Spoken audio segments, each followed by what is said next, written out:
Chanting Hill is back in a fifth, and 2.5 lengths away in last is Racing Pulse as they come over the first fence going down the side, and they're all over it safe.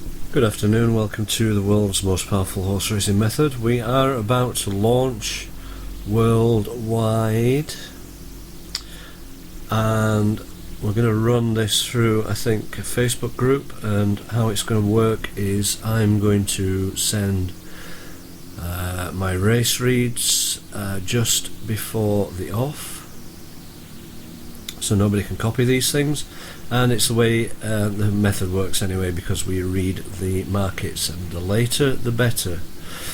Now, we've already had a 5-1 gold winner in the first, a few gold wins, 245 Chester, we got the combination forecast, show along on the gold win, strong each way, first company for second on that race. It is the 5th of May 2021, and we're nearly 6 months in to the fake virus year number 2. We'll go into that in more detail later, but first of all, my priority is embarrassing the whole entire racing industry. I'm going to go live, and we're going to go and reach millions right now, and we're going to make a lot of people a lot of money. The people that listen, the people that don't, you know what you can do. Now, I'm promising around 50 points per week guaranteed, and that's following each market, night and day, UK and Irish racing only. This method does do all racing markets anywhere in the world, but only little old me knows the method, which I created over 25 years, 8 hours a day. So I'm confidently going to release it, because I've ironed out a few problems over the last few years. I have been trialing this for about 7 years. I've made a couple of people very, very rich, and a few people poor, because there's a lot of people unfortunately can't follow rules, and tend to go in their own direction as well, and then blame the method. It's pretty typical, right? So I'm going to take you through a whole day's worth of racing. I'm only going to record the commentary and the read beforehand. They're all time stamped here on Facebook. And what I might do when I launch, it depends on how many customers there are, because we can have only so many on live Skype, and I can talk these things through rather than and save my fingers from typing and get them through quicker to you, because typing takes a fair few seconds before the off, and I work on opening shows, and those opening shows are getting later because the bookmaker knows my code, and he's trying everything possible to stop me, but he can't, and he hasn't. And so we'll go into everything later. The only thing I want people to do on the week's trial, 3 weeks trial, it's going to be 5 days, not 7 days. That'll make people enough money if they follow the rules. And I just want people to back these gold bets, gold wins and gold each ways. Forget the rest for now. I'm going to record each and every method that I'm working on. Every method is complete, apart from the reverse gambles. And so I'm just going to show you. So I want people just to be backing these gold bets, and that's what's going to get you 50 points a week. Conservatively, I've put that at 50. I could put it at 100 if I want. I confidently can make 100 points a week. To starting price SP, the finishing price, right?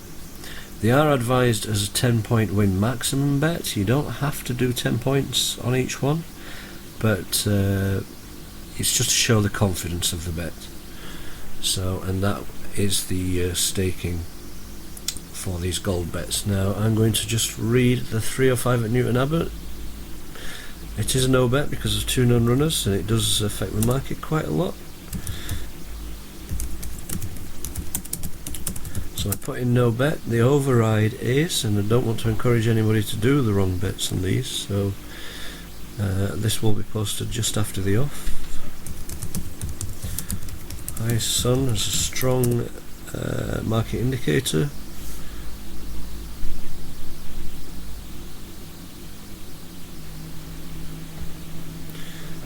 Soldier of Love.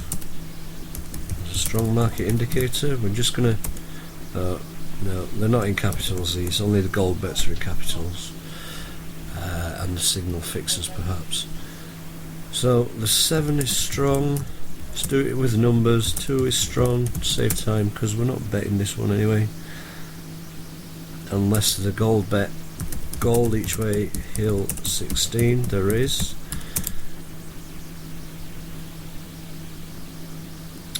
Six strong, and these aren't actually strong. I'm just going to explain in a second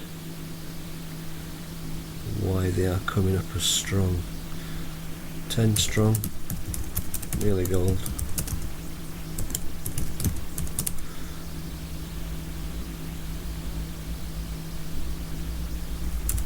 Eight, weak signal.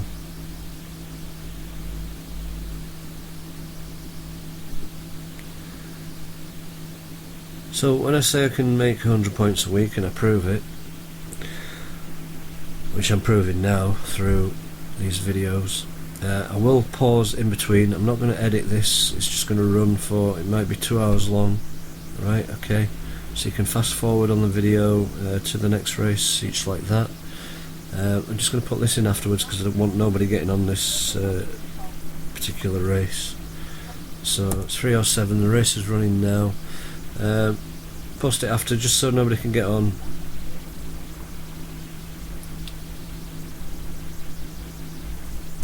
That's supposed to say strong. Okay, and reason being is because the 2 non-runners have really messed the market up a lot. So it's made a lot of strong signals which really aren't. They're just book adjustments. So the hill 16 as well has gone strong off gold on the off as well. So yeah, so we don't want anybody on that race. So I'm going to just pause in between races so there's not too much video for you to troll through, and so there's no editing. Everything's time stamped. This is a real time down here. 3:08 now. We'll listen to the back end of this race.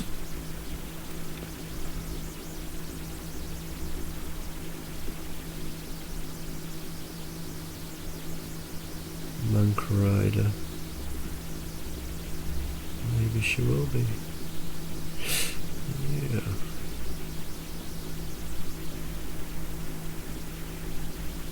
Right, let's talk more about the. Just no really need to listen to this race because I'm not worried what the outcome is. But I'm just going to show you how it works. I'm going to show you. I mean, we made over 150 points last week to SP. We did have one small losing day, but then we had a really big booster day. 2 booster days in fact last week. So that booster day can easily swallow up any losses. So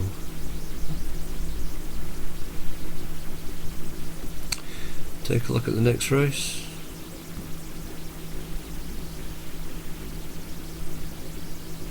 .315 Chester. Towards the 2 fences in the home straight for the second time. 12 and 13 on this occasion. Rocky's Treasure from Highest Sun as they come towards it now. Rocky's Treasure up towards it, over okay. Highest Sun, first mistake of the race for him in second. No massive great error, but he still travels well. Third on the outside, Hill 16. Christmas in April, Boda Briz, they Soupy Soups and Do It for the Village. They take the last fence on the circuit and they've got to do it all over again then in this NewtonAbbottRacing.com handicap chase. And Highest Sun drawing alongside Rocky's Treasure and just puts his head in front for the first time as they head off on their final circuit. Hill 16 in third place. He was going well with Hill 16 in his career until he couldn't breathe very well, so he's had a wind up since his last run, so he's racing 2.5 lengths behind him in third at the moment. Christmas in April is in fourth, and then Boda Brise Do It for the Village has relegated Soupy Soups to last place. Two leaders in the air together. Slightly better jump there by Rocky's Treasure. Highest Sun, though, right alongside him, though. Now they turn and down the back straight for the final time. So John Joe O'Neill on the outside, on board Highest Sun, has gone on now and leads over the next fence. He got in there tight, though. He still has the advantage by 2. Rocky's Treasure has spat the dummy out a bit here. He's being ridden for all he's worth, about to be passed for second by Hill 16 and Sam Tristan Davis. Rocky's Treasure trying to mount another challenge. Christmas in April 4th, Do It for the Village and Boda Brise, they've all got a chance as they race down to the open ditch. Soupy Soups, by the way, has been pulled up. So they move on then towards the open ditch, which is 4 out here. Highest Sun, Hill 16 now to within half a length. 2 lengths away third. Christmas in April. Do It for the Village. Nursed into the race, goes into 4th place, now being asked to pick up again. And then a gap of 3 lengths to Boda Brise and Rocky's Treasure weakening out of it. This is 3 out now, the water jump. Highest Sun. His jumping hasn't been that consistent, and you have to say that Hill 16 is cruising into it on the outside. He hasn't moved as much yet as Sam Tristan Davis, as John Joe Jr. has on the inner. And the two of them look set to fight this out then as they straighten up for the judge. Back in third, Christmas in April is trying hard to get on terms. 2 out, they come to it now. Hill 16 and Highest Sun in the air together. 3 lengths ahead of Christmas in April as they race on towards the final fence. And as usual, another short run in, and Highest Sun is pulling out a bit more here for John Joe. Coming up towards it now. Highest Sun over it in the lead. Christmas in April, his stable companion, is bearing down on the run in. It's going to be a Tizard 1-2, and it's going to go to Christmas in April, and Brendan Powell and Colin Tizard double up. A 1-2 for the Tizards as Highest Sun takes second, Hill 16 third, and then Do It for the Village and Boda Brise. Well, Christmas in April wins a few days late going into May, but still scores and lands a pretty valuable prize over it. So that was a very nice call on a no bet there. Obviously there's too many selections, and what I want to see in a clear market is a good strong win bet or a weak win bet and a strong each way that's going to turn over that favourite, so ideally I want a win bet and an each way danger out of each race, or well, super ideally just the one strong nice big priced each way, which does happen not very often.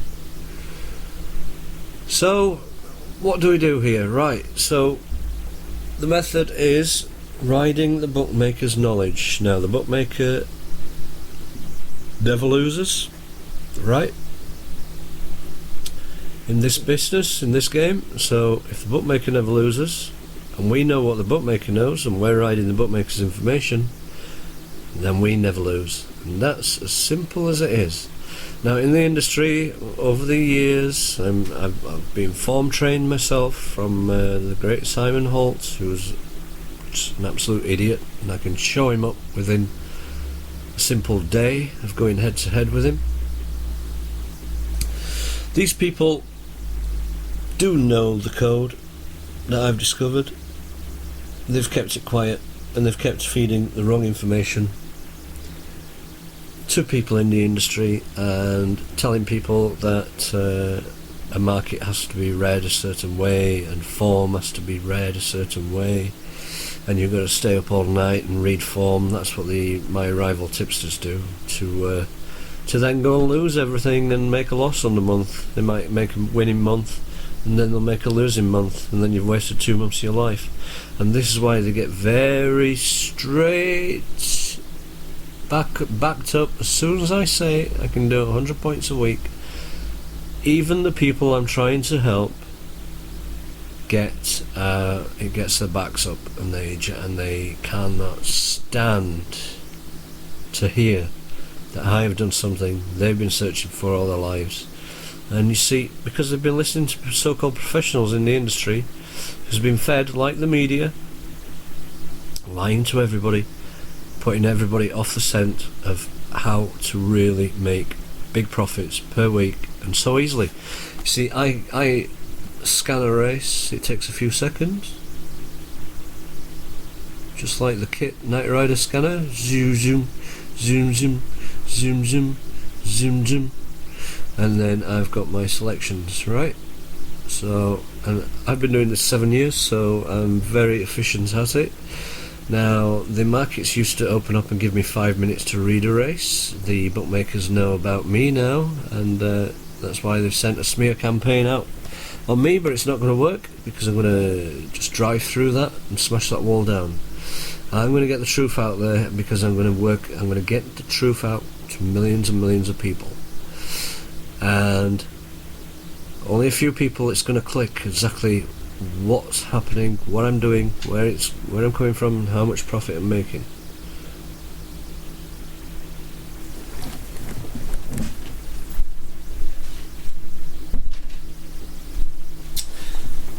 So, and all the rest of the people will resist, pretty much like the tipsters that I say, do you want to join me? I do give people a chance to join me, and if they won't join me, then it will totally destroy their pathetic business.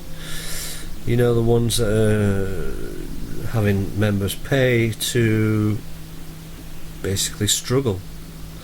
Members haven't got a clue. Tipsters themselves haven't got a clue. Everybody but his dog is a tipster now because anybody can do this so-called form reading. And, you know, I've got a method that's on the form side of things. You just you read the handicap figures and it beats form every time.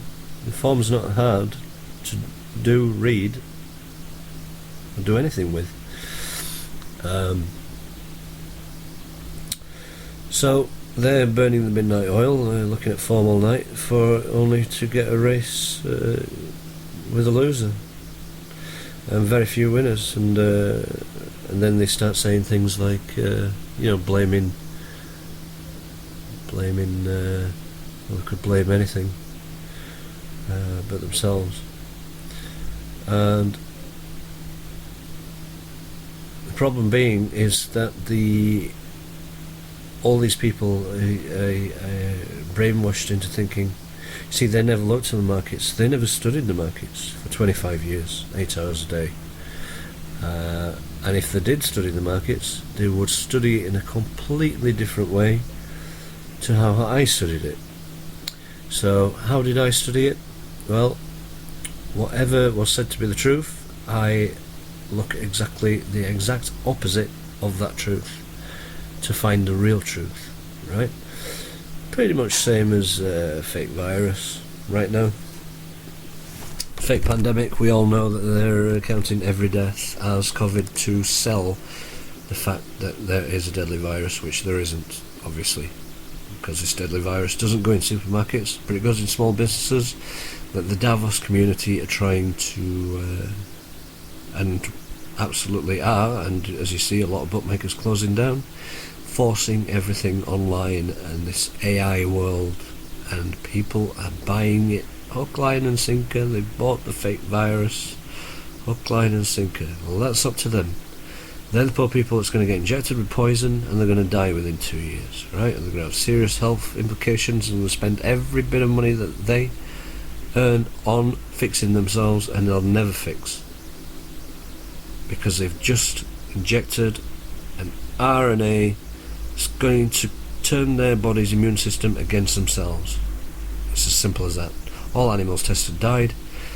This is the same for every virus that's been sold over centuries. I'm not interested in it one bit.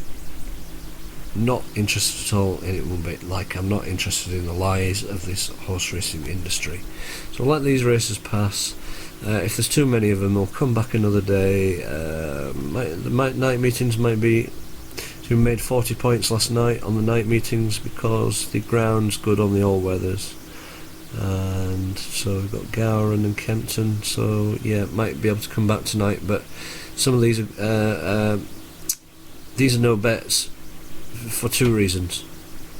One reason, we've had 5 amazing profit days, and immediately when the rain comes and changes the ground, we have losses. Not because we don't know what goes on that ground, because the money down has reflected the horses that can go in that ground, but purely because of these non-runners. It affects the market reads, creates less accuracy, still makes a hell of a lot more profit than any form reader and any so-called tipster, okay, because they're all lying to the people, and I'm going to expose every single one of them, right? So everybody's going to jump ship away from them and come to me, because I'm going to make them guaranteed profits, right? And they're going to do what I say. If they don't do what I say, they're going to end up loser gamblers, right? They've already proven to themselves, 99% of people, that they can't make racing pay themselves, so why not join the winning formula? Now I'm just going to tap into the next race. So we've got a full market. We've got one non-runner. It's good ground. Non-runner was the outsider, so I think we're good to go on that one. 325 Kelso. So this is how it rolls. So I can do a market assessment a little bit earlier. And I'm just going to check a couple of things.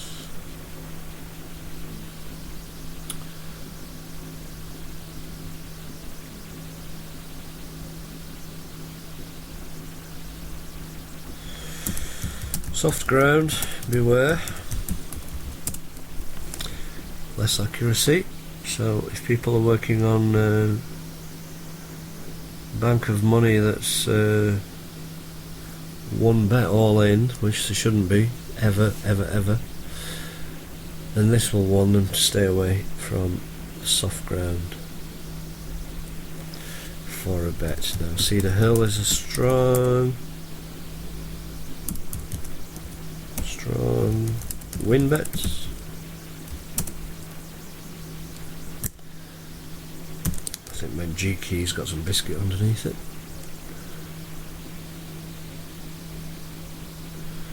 So I'm weak on the 10. Strong each way, mint gold.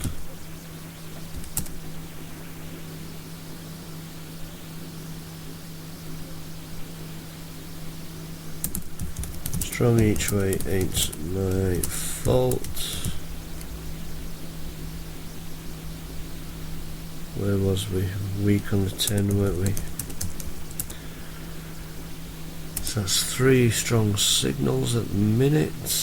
It's a little bit early yet. Maybe they're not lined up.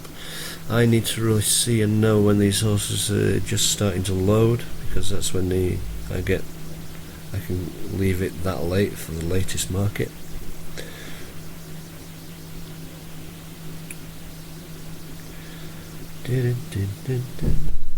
Now, no doubt I'm going to have people again try and smear campaign me when I go live and run an ad and give a free trial to the entire racing world. There's always going to be trolls that's going to try and destroy.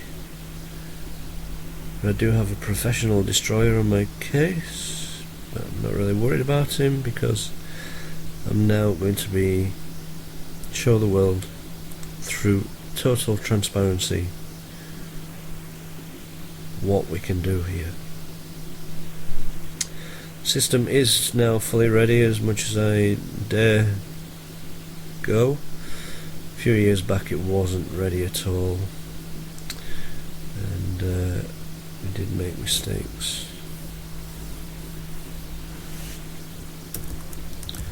RG on the 4.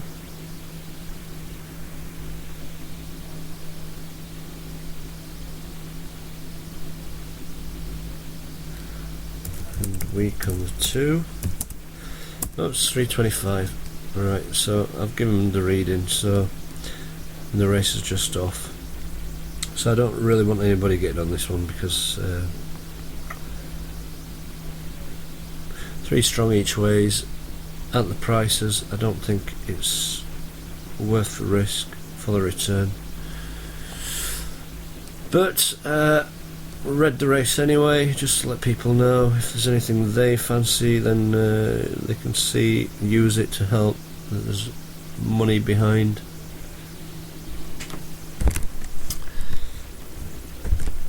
Their horse they fancy now. So we're only bothered about these gold bets, right? We don't back a bet in these no bet races here. Okay. Waiting patiently for any gold bets.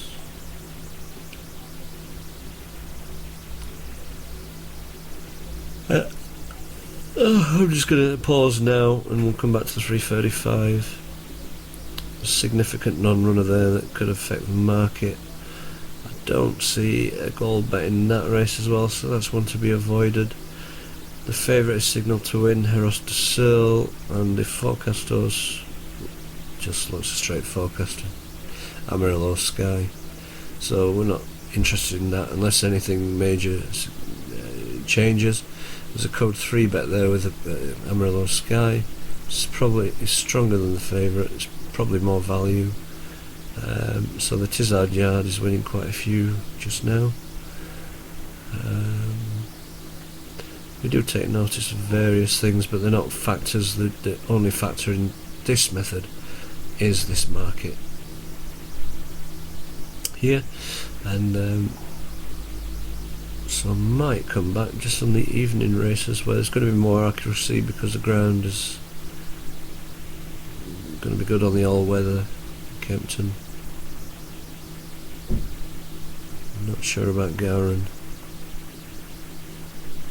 Don't know about Fontwell. See what the ground's saying about Fontwell. It's good ground. Just check how many non-runners are coming out, because sometimes there's too many. Full market there. 2 non-runners there, pretty bad. Non-runner there.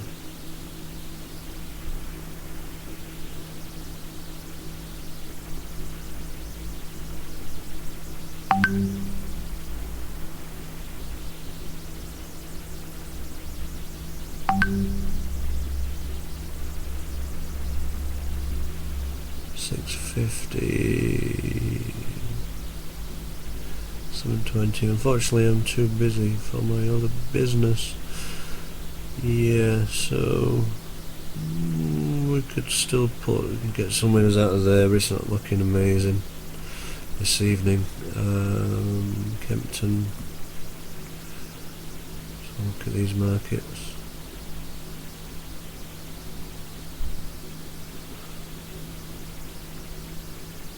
Oh, odds on favourite.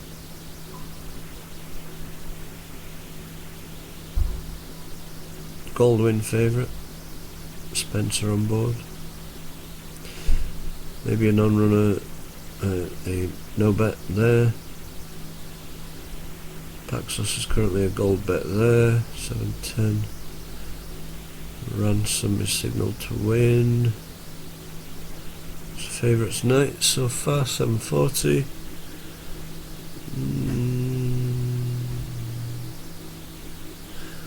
Strong for Brute Force.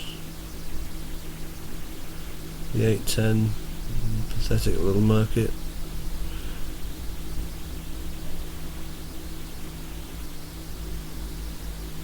Yeah, not worth hanging around for that race. Okay, we're just, after hitting an amazing week, we're just not getting really good races come up here. See what happened in these last Youth Spirit.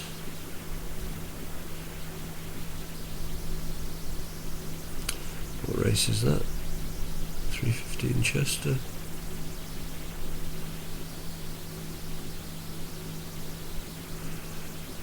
Okay. Christmas in April, 3:05. Number is that? Number 8. Just a weak signal on that, so well called for both races on a no bet. This is the reason why. So that's what we want to see, losers in the no bet calls. Okay. So I'm just going to pause it now and back at around 3:34, see if there's anything worth doing on the Newton Abbott race here, but can't see it, so we've just got to be patient for the gold bits.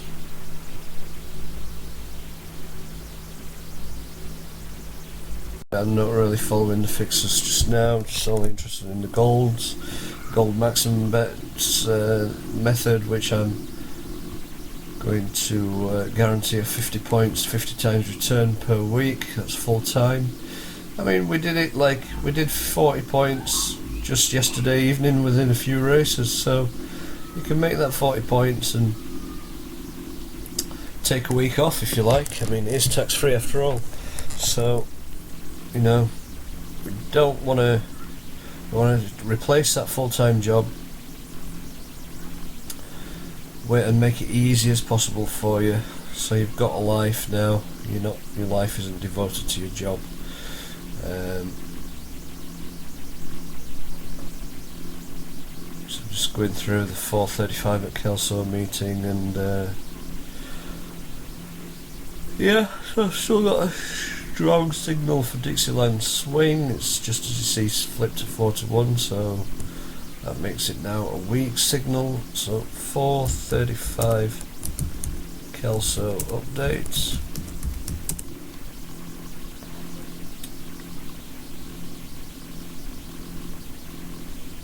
Yeah, no, just a weak signal for the fixed summer grounds. Still a strong each way for Prairie Wolf.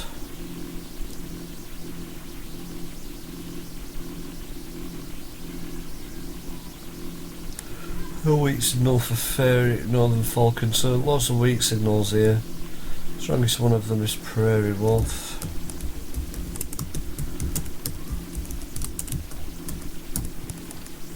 And the two fixes, of course, so still no gold for us here, but showing how it works now.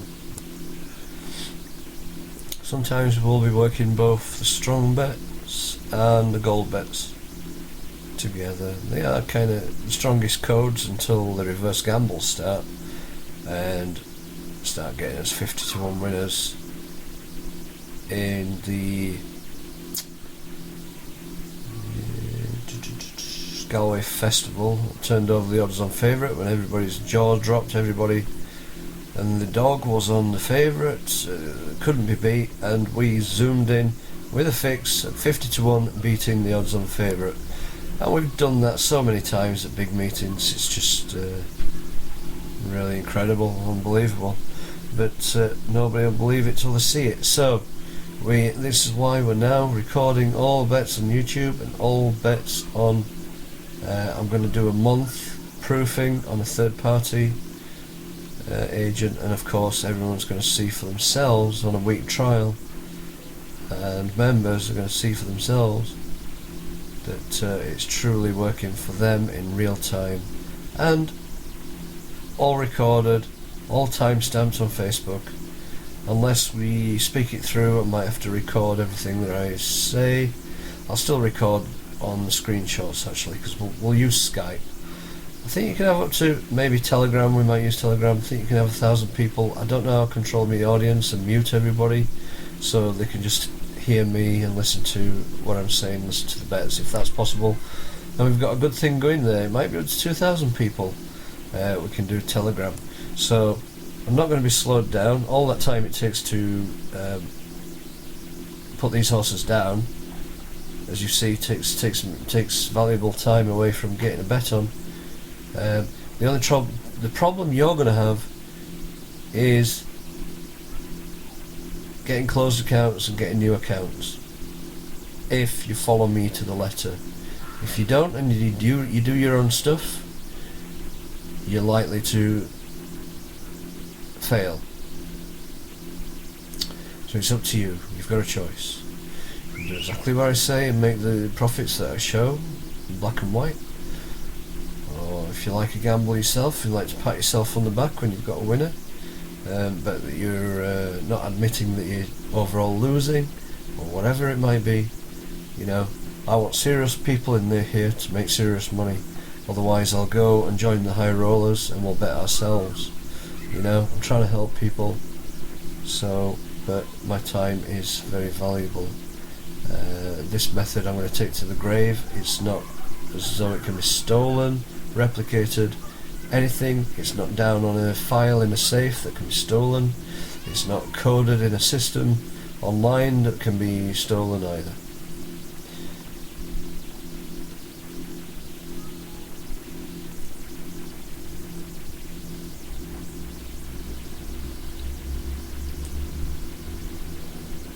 There are better racing tonight because it's all these change of ground. That's why there are no bet races.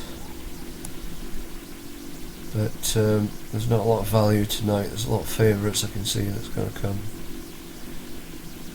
We're already priced up for markets with favourites that way.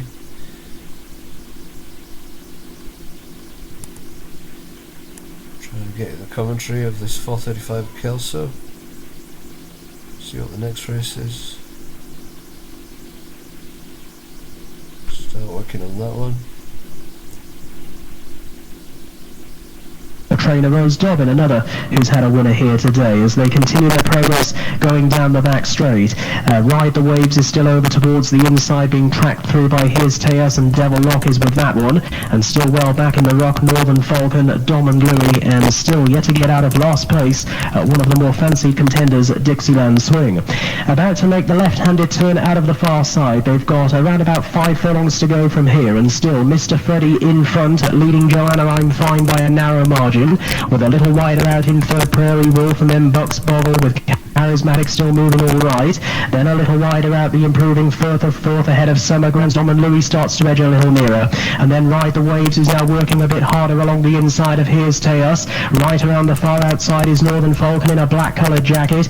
Still at the rear Dixieland Swing, who was just a little caught on heels there coming around the home turn. Tried to make a move, but the door was slammed in his face, and the back marker now is at Devil Lock. They make the journey up home straight. Look to the very far left. That's where Dixieland Swing is now trying to come with his run, but he's been forced to move that way. Up ahead, the race really beginning to unfold. Mr. Freddie along the inside is now challenged strongly by Prairie Wolf, who's come there well. Prairie Wolf now to Mr. Freddie. They are the leading two. A couple of lengths back to Summer Grounds, the striped jacket, red cap. Then Bucks Boggle along the inside, and Dixieland Swing, who's been forced to race wider out, is beginning to close in, but it is Prairie Wolf who's got first run and moves away by a couple of lengths on entering the final 200 yards. Prairie Wolf in the hands of Ryan is now 3 lengths away from Summer Grounds, who runs on into second. Mr. Freddie next, then Bucks Boggle, but this goes to Prairie Wolf. Double on the day for trainer Sue Smith. Second place is Summer Grounds, and then Bucks Boggle with up along the inside Mr. Freddie, and out a bit wider Dixieland Swing. The Wolf goes on the score over at Kelso is Newton Abbott is upcoming for their 440 contest. Will, your thoughts at Newton Abbott? Yeah, pretty open second division. I thought Kentford Mallard could potentially improve on that third place behind Just a Sip last time out. She just pause that. So yeah, you see him a final here decision. The Dixieland Swing was no longer, it's just a weak bet. The final 1 horse update 435 Prairie Wolf, and that won around 14 to 1. Well ahead on the day again. Well ahead on the day.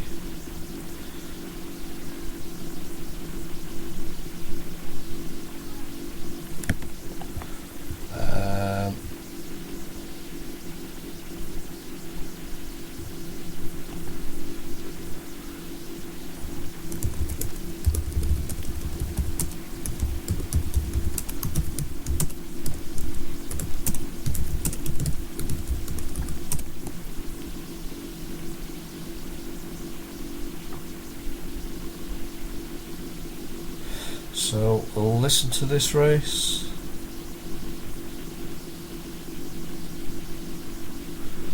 My internet's slowing down because, well, I've got plenty of windows open here, as you can see, but also the computer really is a few years old now, and it's struggling to run the recording software at the same time. It's slowing it down a bit. 12 to 1 SP it came in at. It was 14 to 1 for Prairie Wolf. That's a really big, nice booster for today, with lots of non-runners and soft changing ground on the other meetings. Nice and accurate, that one.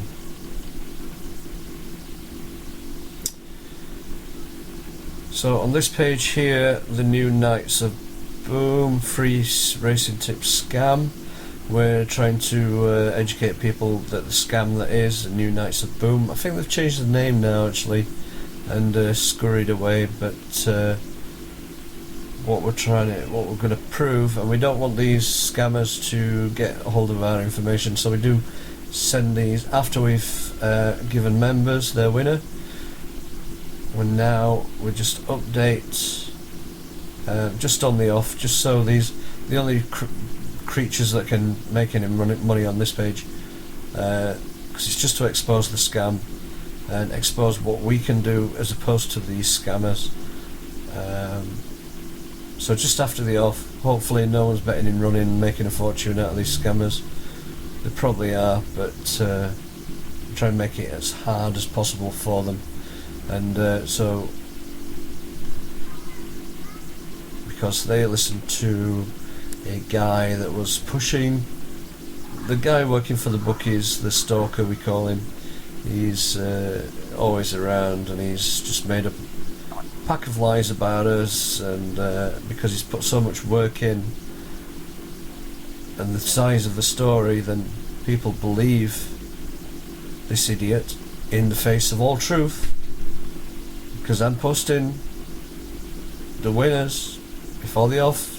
Everybody can see I'm making what I'm saying I'm making. Okay.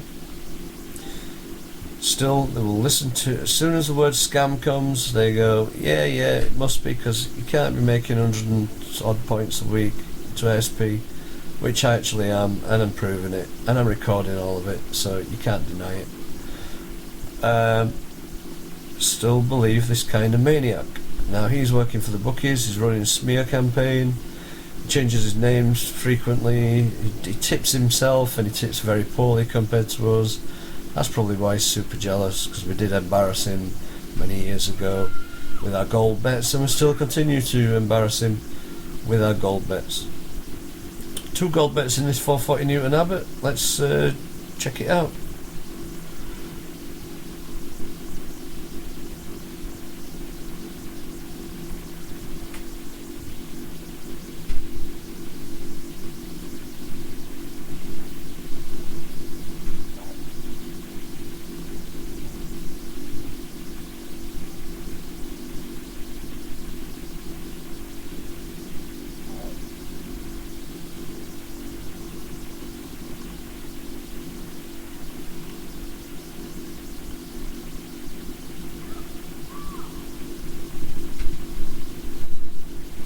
Just waiting for commentary to kick in. The internet is slow, like I say, because we're recording at the same time. I've got 3 businesses running at once in between these races as well. But I will devote to horse racing once people start listening. Make it worth my while. If enough members come along and supersede what I'm making in the actual betting, because I can't bet and do this at the same time, it's so time sensitive. Like I say, your biggest worry is changing your name. He's not. We might get him in a bit. Ken Peterson, National League is Craig Forsyth Nap of the Day.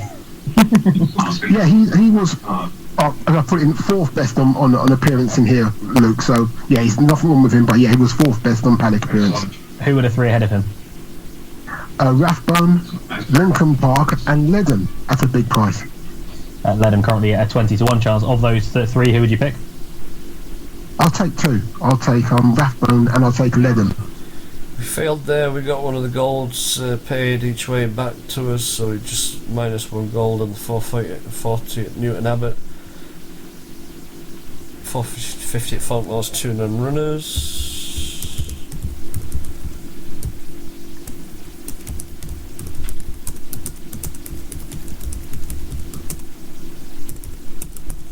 So it's a no bet automatically. Nothing in the market to say otherwise.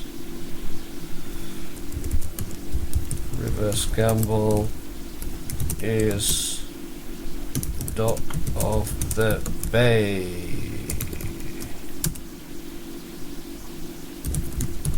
Might be the favourite, but should be coming second. It's not a serious bet. Again, it's not a gold. We're only backing golds really, and it's these strong ones here. For now, there's 2 codes that I'm not covering fixers, so we can't claim that we definitely got the 12-to-1 fix this afternoon. But members know the fix and can make fully themselves their own decisions, and probably this member was on it because he likes his fix.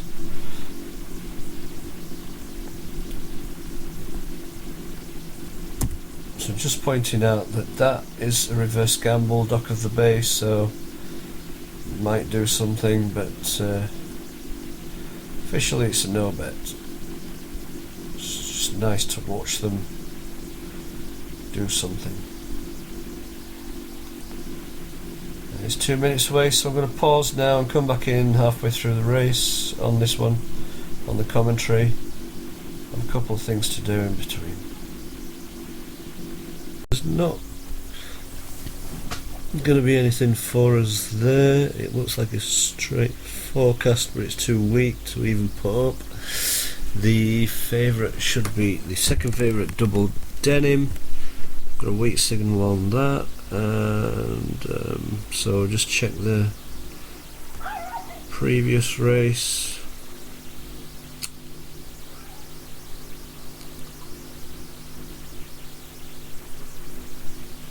.445 Chester. I think I missed the read on that one.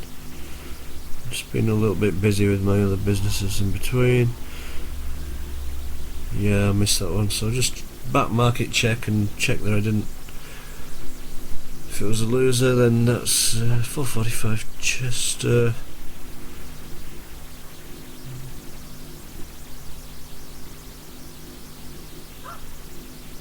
Broken Spear won at 25, so we would not have got that, would have been a loss. We would have got a strong each way, however Baby Steps have made a small profit on the second. It was beaten by half a length, so it looks like it was trying. And Black Friday was reverse gamble for third.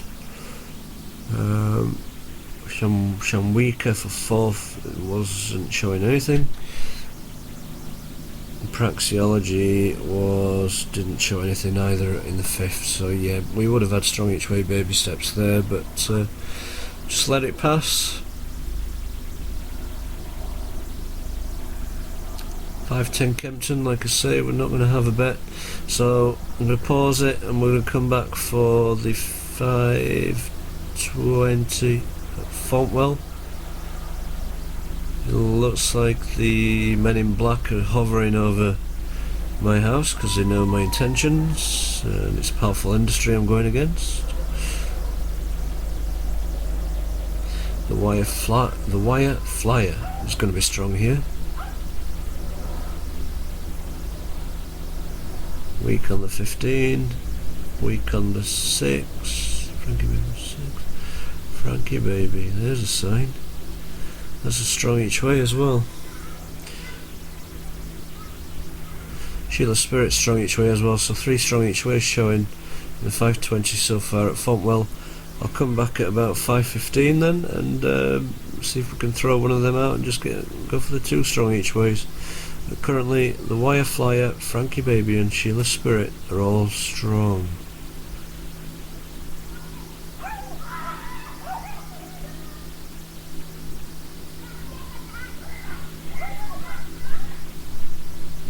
So is Flintara, so that makes 4, so that makes an automatic no bet, but I'm sure the bookmaker's going to throw a couple of those out. Frankie Baby, because I know somebody called Frankie. That could be a sign. It's one of the stronger ones. Back at 5:15. No fixes here, it's only second race in.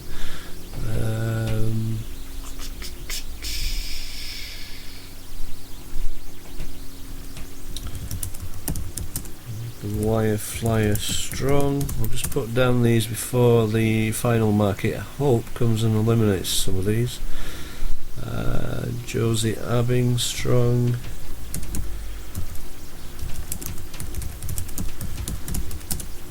should see a market flip in a minute or two. Weak on Ballydoyle.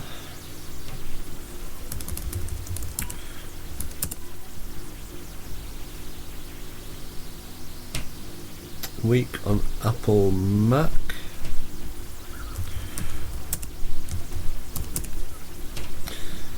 A lot going on here. Sheila Spirit was strong before, it still remains strong.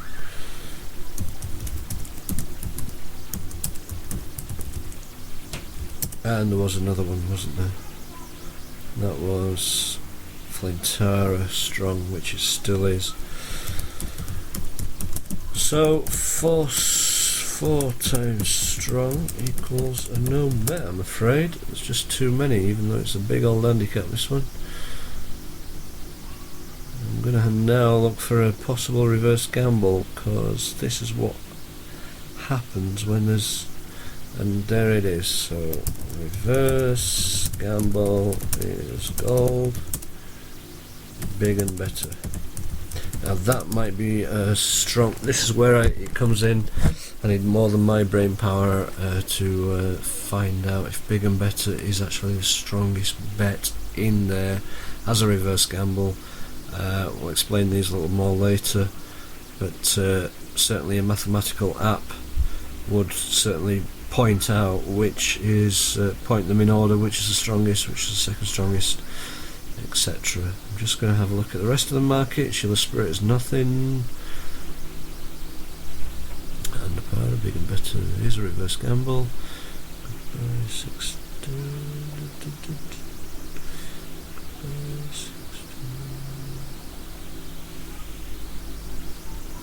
Confused now, I can't find that. Oh yeah, so that's goodbyes, reverse gamble, gold.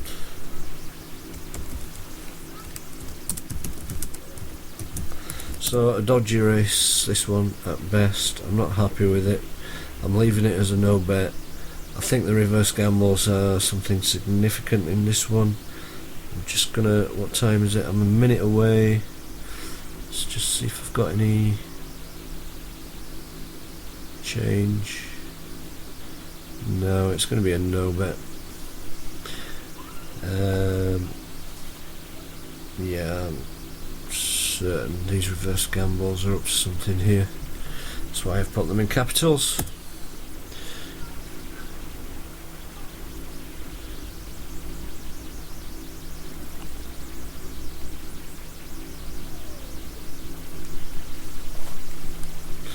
So we'll try and get the commentary for you, make it interesting. That's the read. There's far too much going on for my liking. That's the only reason I've no bet this one.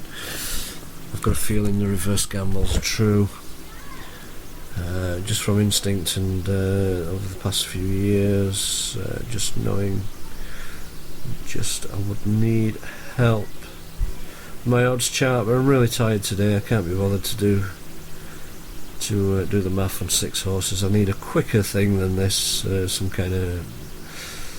They're all safely over flight number 1, being led... I need some kind of snooker board where I can just quickly pull, like a abacus, and just quickly do the math according to an official odds chart. On 6 horses isn't fun. I'm getting really tired now. I've got to do the night shift yet. So it's just easier to no bet. I mean, there's no gold. We're only betting the gold gambles right now. I've been slow with them today.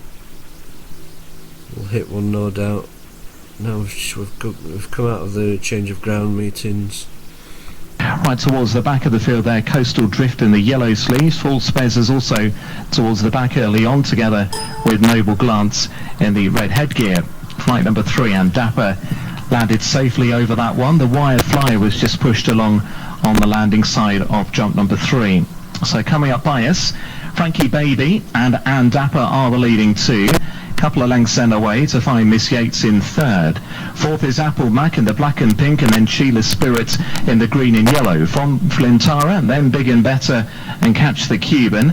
Next is Ballydoyle against the running rail, then the Wire Flyer. About 3 lengths away then to Coastal Drift. Behind Coastal Drift is Goodbye, and then Josie Abbing to the inside of those two. UAE Soldier gets that mention with a couple behind down the back. Straight Falls Spez and Noble Glance are the back two, as the front pair have gone clear, and Dapper to the inside of Frankie Baby take each other on as they went over that flight of hurdles.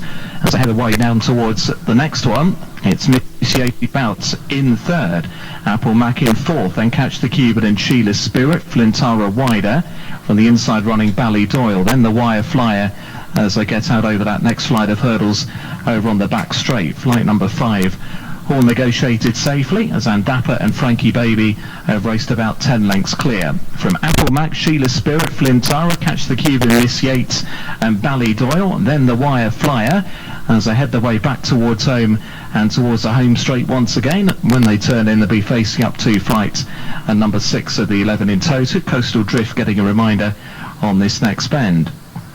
So Andappa and Frankie Baby well clear from Miss Yates, Apple Mac and Sheila's Spirit, then Catch the Cuban, Ballydoyle, the Wire Flyer, Flintara, and then Big and Better, followed by Goodbye and Josie Abbing. Coastal Drift, and behind Coastal Drift is Noble Glance, then UAE Soldier and Full Spez is just about last of all. Toward flight number 7, that'll be the last next time around, Frankie Baby leading over. Make it about a length or so. Apple Mac seemed to make a mistake at that particular flight as they head up towards the wooding line with just over a lap left. Frankie Baby has chivied along out in front, leading a length or so to Andappa. They're still clear from Sheila's Spirit in third, Apple Mac in fourth, then Ballydoyle, Flintara, Big and Better, the Wire Flyer and Josie Abbing. UAE Soldier is next with Goodbye, Catch the Cuban ridden along, so too Stablemate, Coastal Drift, then Noble Glance and Full Spez, and Miss Yates has dropped out there and has been pulled up. Miss Yates is out of the race before flight number 8. Meantime, Frankie Baby continues to be chased along in front here with Andappa for her company still, and they're still about 8 to 10 lengths clear from Sheila's Spirit and then Ballydoyle and Apple Mac as they get over what is 4th in the end. Flintara, Big and Better the next one, and Josie Abbing, the Wire Flyer ridden along, then Noble Glance and Coastal Drift and UAE Soldier and Goodbye and Full Spez and Catch the Cuban. They're racing down towards what to be 3 out, continuing to be chased along Frankie Baby, but has the lead.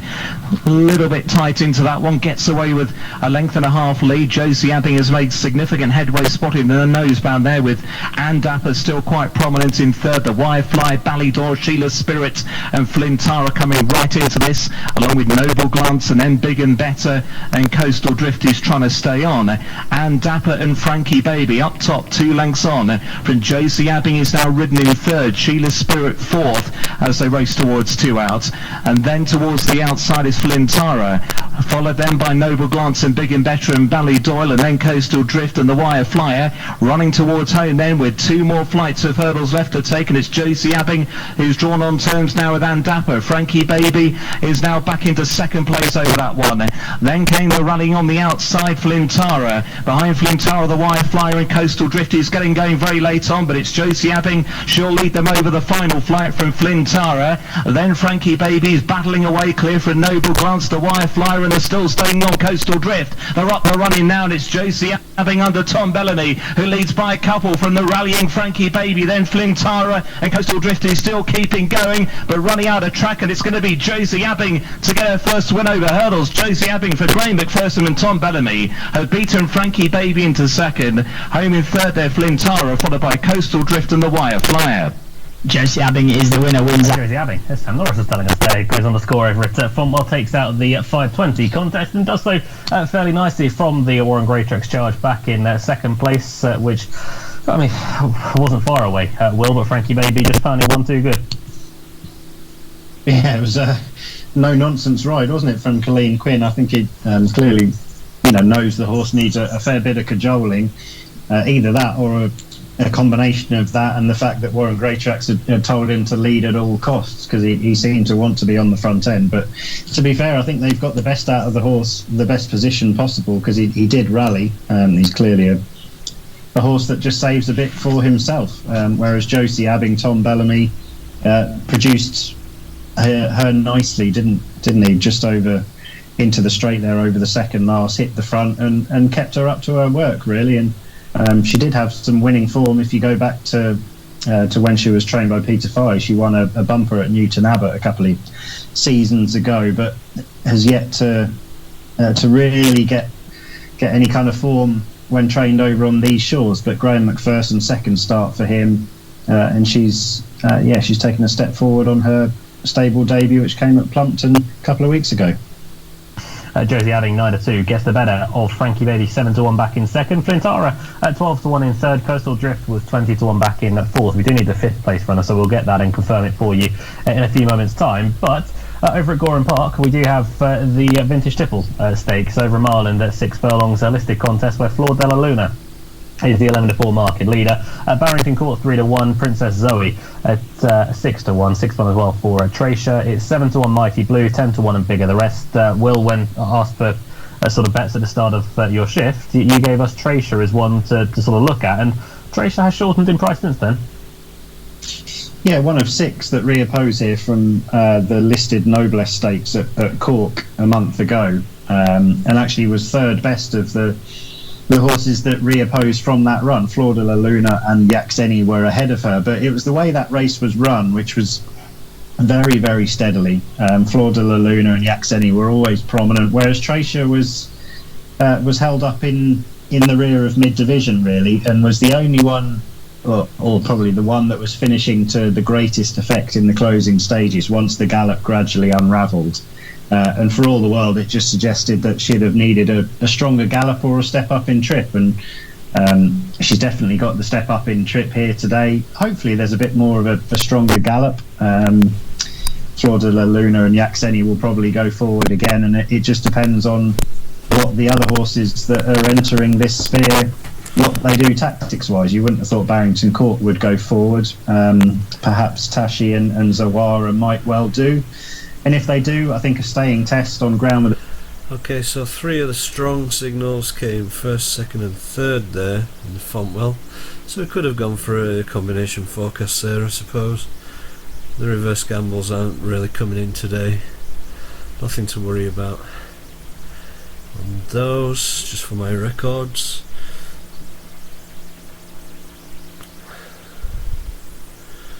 $5.40 at Kempton then is the next one. Don't have a 5.30, do we? We do have a 5.30 at Gowran. I missed that.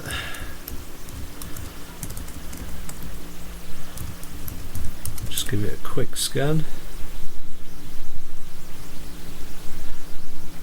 Weak on the 1, on the 4.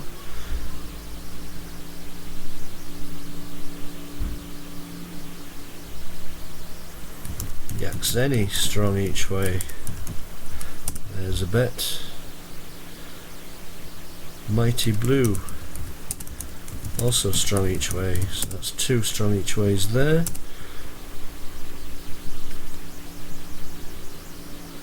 And no reverse gamble. So that's how quick it takes us to scan a race.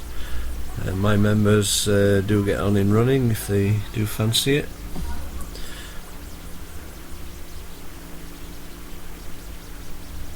If they are betting the strong ones today, but I've left instruction to back only the gold bets. We're only going for the gold bets this week while we're filming, and then we're going to do the big launch. So we're looking at the 5.40 Kempton on the next.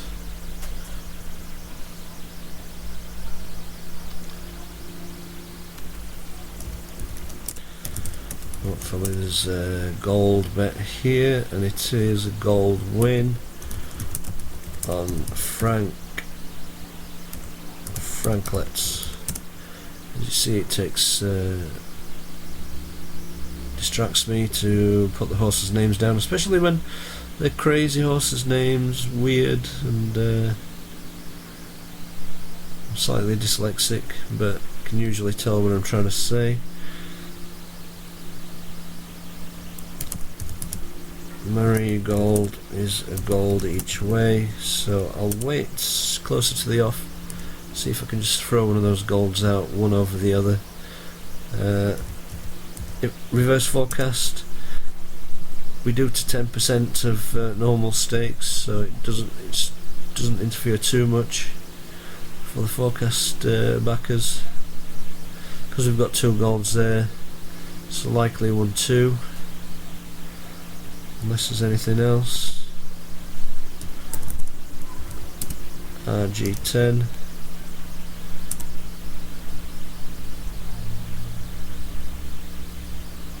So we'll listen to this Gowron one.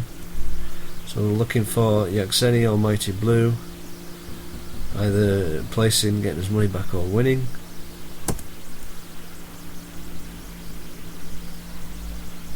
And let's listen to this one.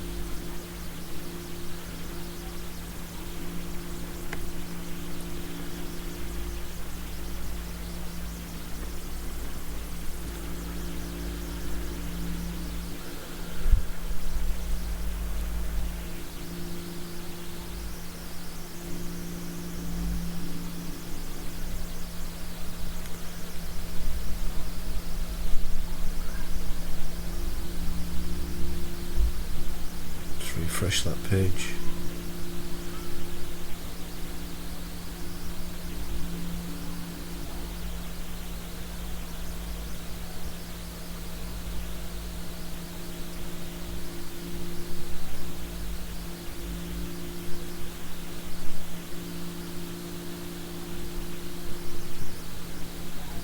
I've got a love heart there from Richard, so it looks like one of those maybe a 1-2, 1-2-3, winning the place.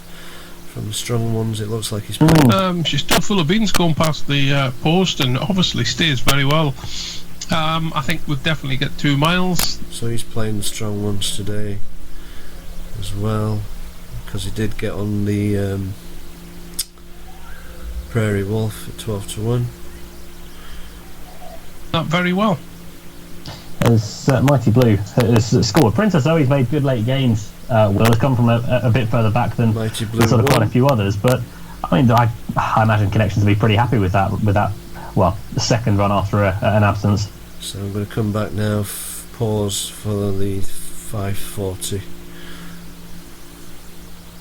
It's on that one's debut. So fascinating fillies novice race. Last one just going forward. Let's head across to Kempton and take in a call. And they're off. A little bit slowly away was Guilty Party for this Unibet Casino deposit £10, get £40 for these novice stakes, a mile and a half. Also dropping in behind early is a Novel Idea. Urave is up there, blue and white colours. Also towards the inside, the favourite Franklet is handy as well. Marigold is a bit wider. The red cap moving forward now into second place. Then the royal colours of Order of Succession, who's just in behind the pace now. Out very wide, Percy's Pride is heading across to try and come across and lead the yellow and black. So a bit of pace on now as Percy's Pride goes around the outside to take it up from Marigold. Urave now drops in behind, slightly short of room. Just in behind them is Franklet, who's going to race in 4th place ahead of Order of Succession, who's going to race in behind the royal colours in 5th place, the purple with the scarlet sleeves. On the inside is Goulwa, David Probert in the dark blue. Then comes Sans Pretension racing the yellow. Out wider, also in yellow with a light blue cap, is Mrs. Fitzherbert. And then behind those, Thousand Oaks, who's also in claret colours. Further back to find the pink of Novel Idea. And last of all is Guilty Party, dark blue and yellow. Making the run down the far side on the outer track this time. And Jamie Spencer has now taken Marigold back to the front. So Marigold is going on, racing away from the rails, but leading by a length to Percy's Pride in 2nd place. Just in behind them is Franklet racing in 3rd. Urave is now settled better in 4th place, ahead of Order of Succession, who's going to race in 5th, just ahead of Goulwa. Behind Goulwa is Mrs. Fitzherbert, who's on the outside of Sans Pretension, who's buried away on the inside. One that's being chased along is Thousand Oaks, back in the field. It's only got one behind, and that's Guilty Party, as they make the turn away from the back straight, swinging right-handed now. Up front it's still Marigold leading up. Two in second place now, making ground is Franklet. The top two in the market are now first and second. Behind them in third is Percy's Pride, and then comes Order of Succession in fourth. Urabe is back in fifth, and then comes Mrs. Fitzherbert and Goulwa ahead of Novel Idea and Sans Pretension, and then Thousand Oaks turning for home. Here comes Franklet now, moving well to come and challenge for PJ McDonald on the outside and go on.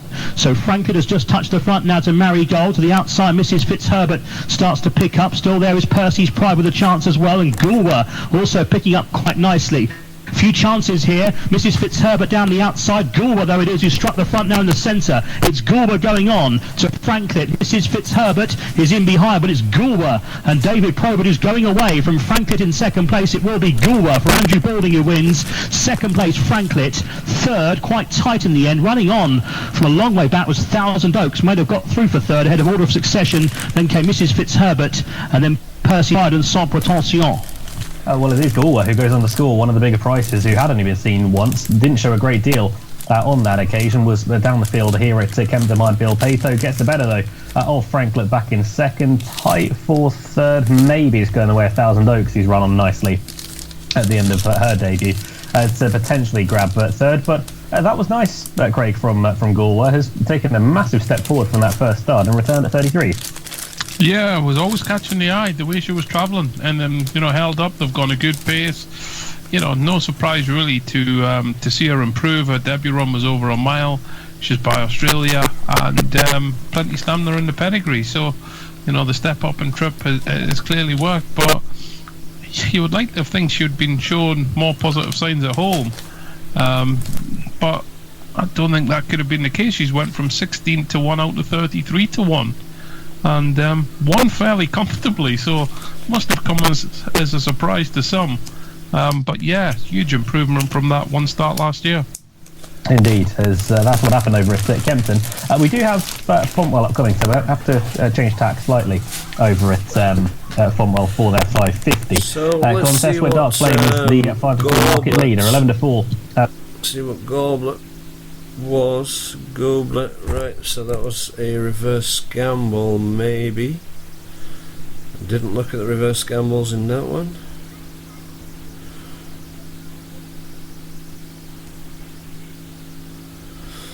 So that's 2 gold bets down because I didn't check the reverse gambles. Let's see if Goulwa.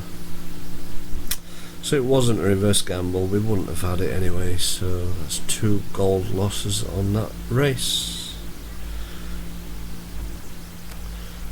Patience for the next one. We'll play the 550 Fontwell shortly, but it is a no bet race, so we're looking at going on to the 6 o'clock at Garan next.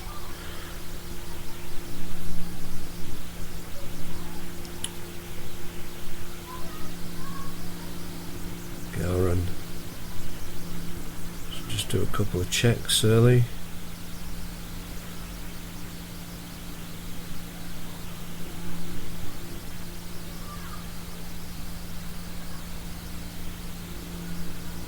Okay, so I know which, there's 2 gold bets showing, I know who's the primary, so we might be going for, no, it's a little bit, the third favourite's out, so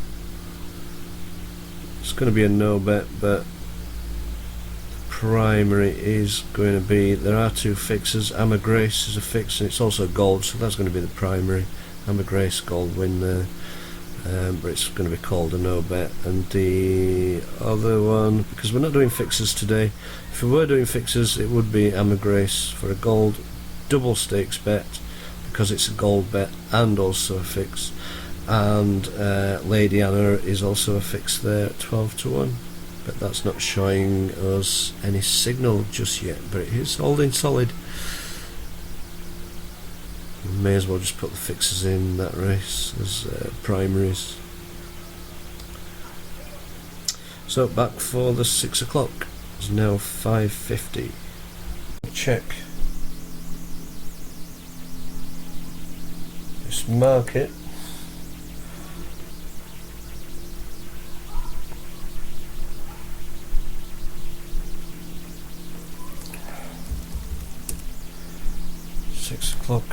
Gowran.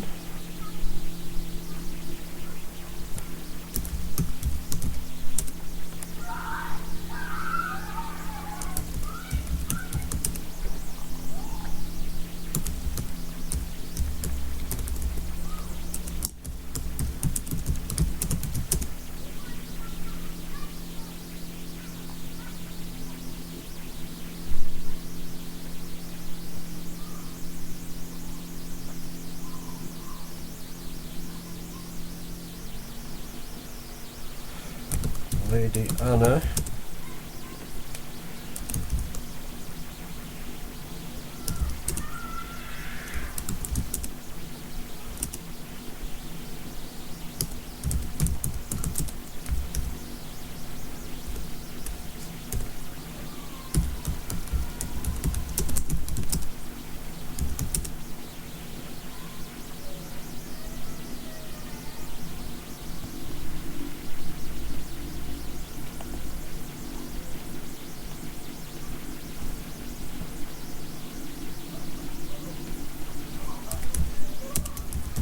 Calling a no bet on the 6 o'clock at Gowran, even though the gold looks good for an each way.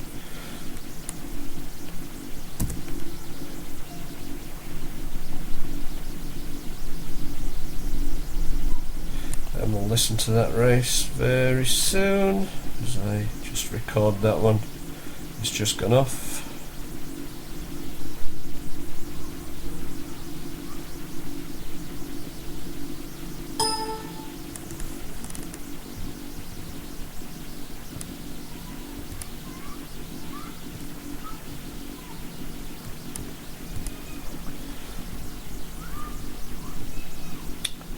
Refresh that page. Stuck. So we've got lots of windows open.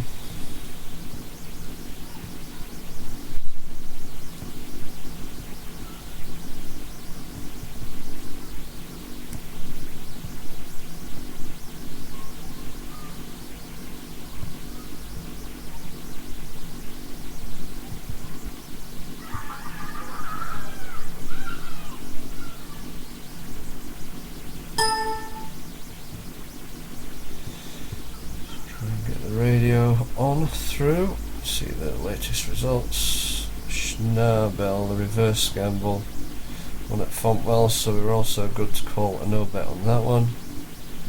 Called a no bet on this one. I'm not so sure, the gold each way may come in,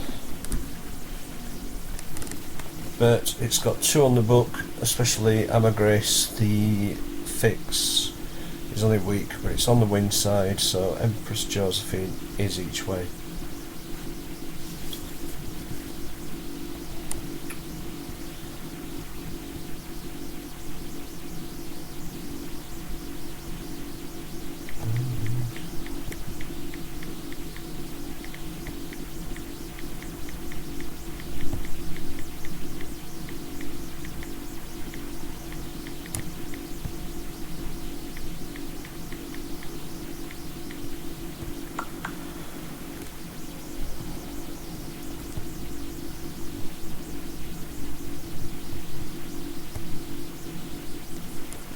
Try and get the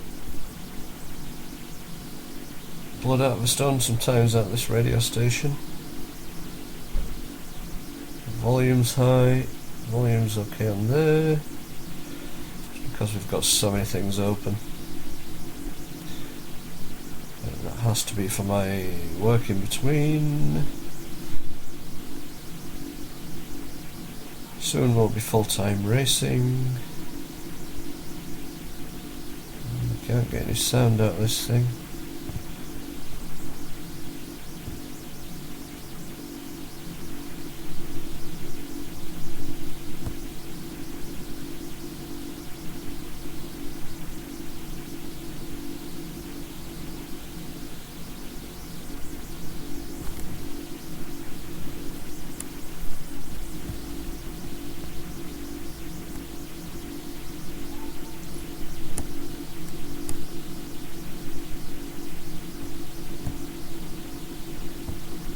Alright, Scotty.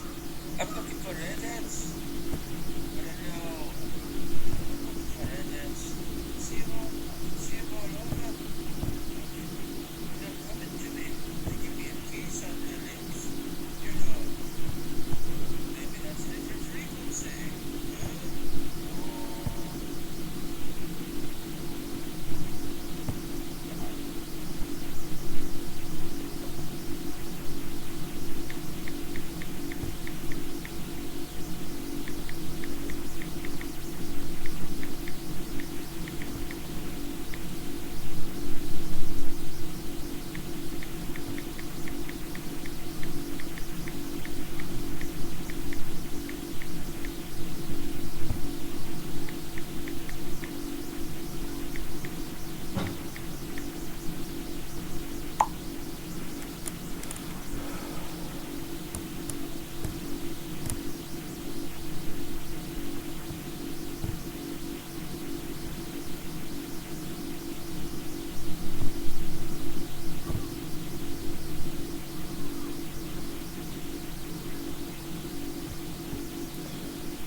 Well, we're really struggling to get the radio. We will. The race is probably over by now. So, Empress Josephine got second with the money back nearly for the try, but was right to call the no bet again. There's a non-signalled horse came in. It happens so often. I know when it's going to happen. We've saved a bunch of losing bets today. See if it can pick up. 6-10 at Kempton, 2 non-runners. It all depends what those non-runners are for me to call a no bet. Just having a look now. Dream Chaser and Enderman. Of those runs from her than the 5th and 4th place finishes suggest. I think she's got much more to come. She'll be winning off this kind of mark in this kind of grade without a shadow of a doubt for me. It's just if those sort of events conspire against her today with the draw. Prospects in stall 1 is probably the one that will dictate the race or shape the race. Obviously a horse who's stepping up to 7 furlongs for the first time, almost exclusively raced at 5 furlongs, which is interesting. So stepping up to 7 in one chunk, having run pretty disappointingly in the blinkers at Nottingham last time out, when again fairly solid in the market. So clearly is a horse that they feel is better than this kind of grade. It's just not been able to really show it as yet. Maybe the slower tempo and being able to dictate at that slower tempo on this surface will suit, but I wouldn't be categorically sure of that. This one kind of is a no bet race, but I'm going to let it ride and let people get on the gold, even though it's consequentially, it's kind of third best in the on the book.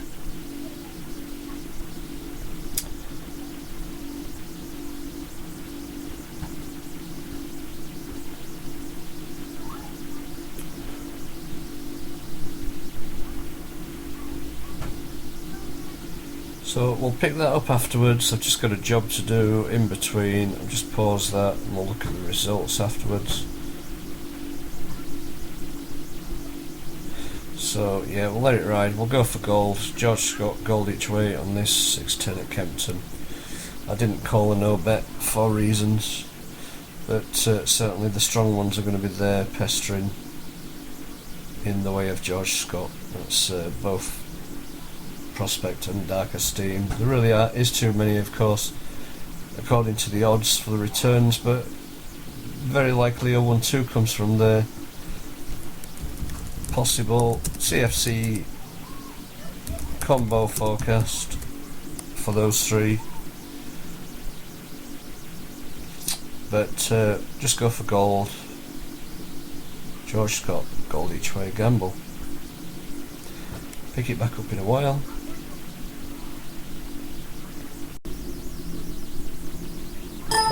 And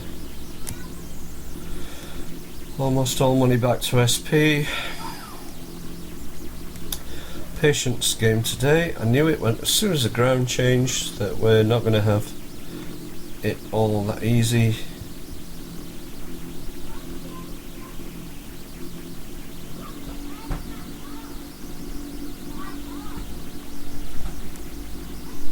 $6.20 at Fontwell, there's a no bet.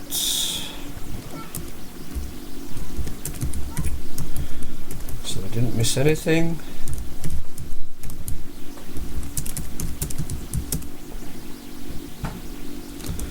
Wind Dance, Gold Wind. Thunderstruck, Gold Wind. RFC.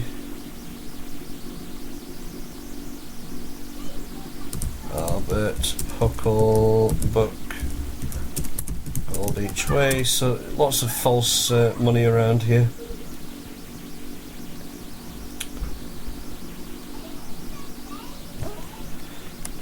And that's why it's a no bet race, and so I just put it on after the off, so makes it very hard for anybody to get on and not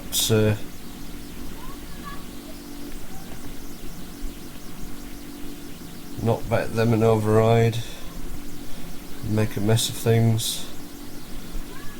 Sometimes it's very difficult to make that 3 points that is lost. 6.30 at Gowran's going to be the same. Look, 3 non-runners, unless reserves, but no, that's reserves and non-runners on top. So unless there's any fix, which looks like Popina is a fix, I'll just 6.30 go. Do some checks.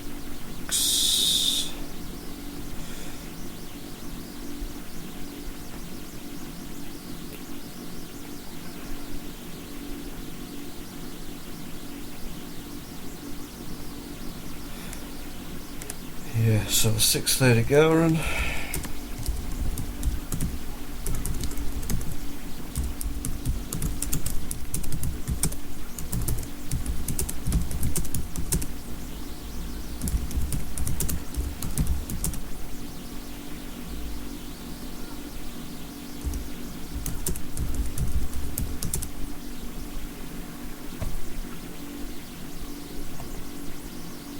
So we'll come back to listen to that Gowran race. We're going for Popina, it's a fix and a gold each way gamble. And now it's only strong just as I've put that forward. We'll override the no bet on this occasion and go for the fix.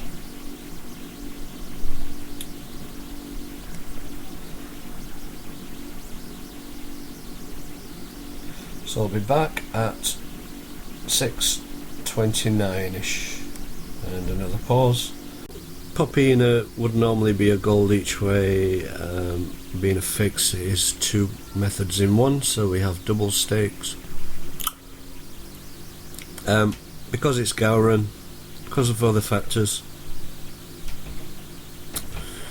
Fully expecting this to do something, but I can't be sure because the market is not accurate with true non-runners.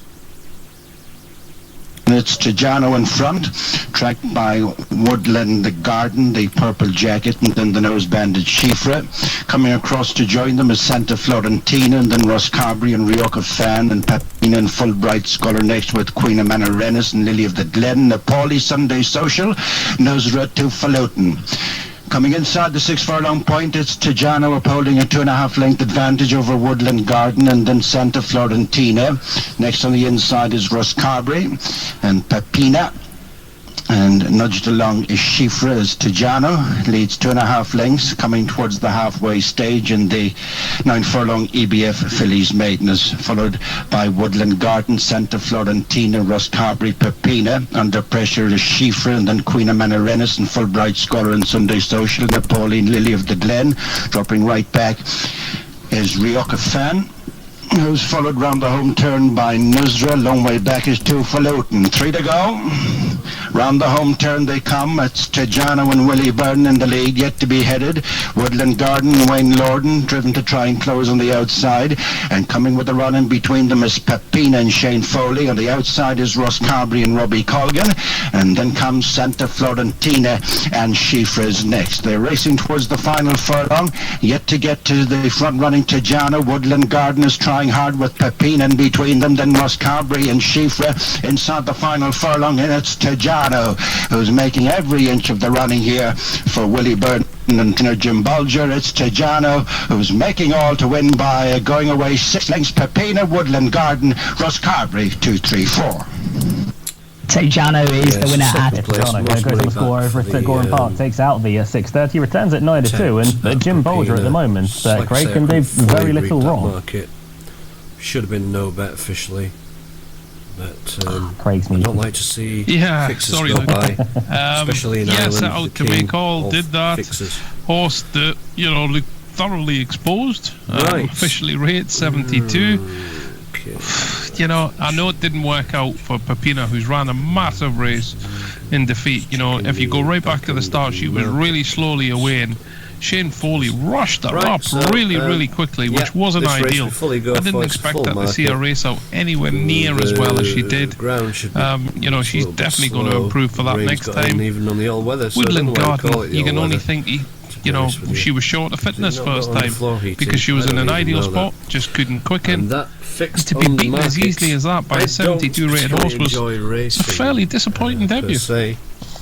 Yeah, both of them have failed to fire tonight, Will, but take nothing away from the winner. Tajano's had plenty of chances, but she's absolutely dotted up tonight. My final read on that race. Yeah, she has. I wonder if still 4 minutes away, now is the time to catch her fresh, because probably her best performances have been when slightly fresh. Her first run, and then she chased home Thundering Knights in a Galway Maiden, then probably her first run as a sort of the season after that, was her best run when chasing home in Istimon in a Leopardstown Maiden as a 3-year-old. She had a bit of a break and then ran again here at Gorham Park and ran well back in 3rd. So it might well be that she's just a horse that you need to catch when fresh and well, and obviously with the stable going well as well. I think that might be quite a well, it's a better run than 72, definitely. It's a better run than a mark of 72 suggests, without a doubt. And the handicapper actually gave her 80 when he first allotted her a mark. So, I think that there might be one or two. If the handicapper takes that literally and thinks that Tajano has run to 72, there might be one or two trainers of the horses in behind who are rubbing their hands together with glee if he rates the race around her on that mark, because one or two of them will probably get slightly lower marks than they maybe should do in time. Time will tell, but take Jim Bulger horses out of the equation at your peril at the minute. They're all going off nice prices as well. His last few runners, he's obviously had a 9 to 2 winner here with Tajano, Papina 130 back in 2nd, and Woodland Garden 5 to 2 favourite back in 3rd. Winners wise, Luna Space, one of the Curragh at the weekend, taking out a listed race at 14 to 1. Obviously, had Poetic Flare win at 16-1 in the 2000 Guineas. He's had here at 9-2, 15-2 winner at Navan as well back in April. So the winners he is having, they are coming in at fairly big prices. But we'll head off to Kempton for the 640, this their next live race, and thankfully no Jim Bolger runner in the race, so everyone else has got a chance, as Paxos is the 6-4 market leader. Brunel Charm at 5-1, 6-1 for Rissalard, Mr. Poi at 15-2, Espresso Fredo at 8-1, Lilkian at 18-1, Hector Loza, Right Action 18-1 as well, 28-1 for Triple Distilled, Born to Destroy at 33-1, the outsider of the field. Greg, I'll start with yourself. Paxos a winner last time around. Right, so we've got 2 minutes Walker to go. and Luke Morris. That partnership is retained here. Paxos, as you can see, always well placed in that race. Track was a steady early pace. And then down the straight, quick and clear to win by 2.5 lengths. £6 rise, I think, is probably about fair, although overall I would maybe say the way the race developed, he was maybe flattered a little bit. Happy with that. But he's a 4-year-old that's still open to a bit of improvement. I prefer the chances of Bruno Charm, who broke well at Lingfield, was then reined back, looked to be a real blanket finish, but from the pack he quickened up really, really well in a decent time, and off a £5 higher mark. I think he's interesting. Don't know a huge amount about the jockey tonight, taking over from David Egan, but I still think this is a horse that could be ahead of his mark here. For a lot I would want to stick with Brunel Charm. I've always thought, well, particularly last season, that Mr. Poi was a horse that was ahead of his mark, or had potential to do better than his mark. He never really delivered. I still think there's time for him this season. 72, yes. I think once everything penny drops, then he's going to show an improved level of form at some stage as well this year. As Paxos continues to head to market at 6-4, Eleanor Jones, by the way, 1 from 26 in the saddle, taking a further £7 off, and I'd ride for a little while, but he's on board Brunel Charm here, who's a 5-1 chance. Will, what were your thoughts again? So they're both golds, 1 and 2. Yeah, 2 of the last time out winners looked the 2 to concentrate on. They were decent on speed figures the last twice as well, Paxos and Brunel Charm. I'd just be a little bit worried about the inexperienced pilot on Brunel Charm from stall 7 of 10 at a track that just takes a bit of knowing, doesn't it, in terms of how you ride it and the pace allocation, I guess. So I'm going to side with Paxos here. Short enough price, I know, but he won very, very nicely, didn't he, at Chelmsford when getting a pace to aim at. He was always prominently positioned off that pace, and he cleared away in the manner of a horse that could handle a rising grade, which is what he's got, and he's got the prospect of a decent pace on again here. Most of those that are drawn high are pace setters, so we might see 1 or 2 sort of coming over the top of a few of these drawn lower. Hopefully Luke Morris can get just a nice prominent sit without being scrimmaged any particular jostling. And a horse that's beginning to look very, very well handicapped is Triple Distilled, who showed a glimmer last time out at Chelmsford, but he looks very, very nicely handicapped off his mark of 72. Was up into the high 80s at one stage last season, so keep your eye on him. Perhaps not for today, but maybe a turf handicap in the next few weeks. Yes, the 33's outside of the field at the moment, Triple Distilled, but loading process almost done at Kempton for this 640 contest. The last one just about to go forward, and with that we'll head across to Sunbury and taking the call. I think one of them, we've got one that's gone out the front of the stalls. Not sure what's quite happened. I think Born to Destroy has forced his way out of the stalls, which will, well, I mean, if that is the case, we've got 2. Brunel Charm's gone out the front as well. I mean, if there's 2, then you start to think, well, that maybe it was a problem with the stalls. It'd be rare that both of, well, you get 2 that burst out the front. If there's a problem with the stalls, Will, then they will get to compete. But if they force their own way out, then they won't be running. Well, I don't know what's going to happen now because they've got nowhere to go, have they? Because the stalls are the width of the track, aren't they? Unless they try and back them in, which I have seen sometimes, but I don't know if it's looking overly. They're unloading the field, so they're going to unload the field, pull the stalls out of the way, then do the loading process all over again. But But I mean, we'll keep you up to date on whether Brunel Charm or Born to Destroy are going to be allowed to run in this race, because as I say, if they force their way out of the stalls, then that'll be curtains to their chances tonight, I believe. But if not, and it was a problem with the stalls, it depends whatever the starter sort of takes issue with and what he puts it down to, then they will be allowed to be reloaded and put into the stalls. So we shall see. Over at Kempton, I thought a slightly bigger price, Craig, that Espresso Freddo would be with a chance, albeit when you're talking about Espresso Freddo, you're more taking each way prices on him to run well, because for all that he can win, it is infrequent. Yeah, I mean, does the track play to his strengths now? He will need a breakneck end-to-end gallop with a pace collapse, because that's the way he's ridden. He's held up off the pace at the back. Stall one. I just think he needs a real strong gallop, particularly on a track like Kempton, and that pace to completely collapse. The front runners fall in a hole and him come through and pick them up late. That's how he does his winning. Will he get those conditions tonight is the big question and the big ask, Luke. Now, stalls 7 and 9 are still open at the front. I believe, well, I'd imagine they're probably having a conversation right now about what actually happened and if they're going to be taking their part in this contest. Brunel Charm currently a 6-1 chance, and Born to Destroy 40-1 outside of the field. We would, if they were both to come out, we would be down to 8 to go to post, so each way betting wouldn't be affected, albeit 7 and 9, the stalls are now being closed. So I'd take that, Will, as a rather positive sign that the two offenders, I hate to call them that, but the two that did end up at the front are going to be allowed to run here, albeit stall 7's been closed, stall 9 hasn't. So Brunel Charm is definitely running. Yeah. Interesting. Maybe Born to Destroy forced himself out, and maybe I mean, I didn't see what happened. Maybe Brunel Charm followed. Maybe he wasn't in yet, and Brunel Charm followed Born to Destroy through. I don't know.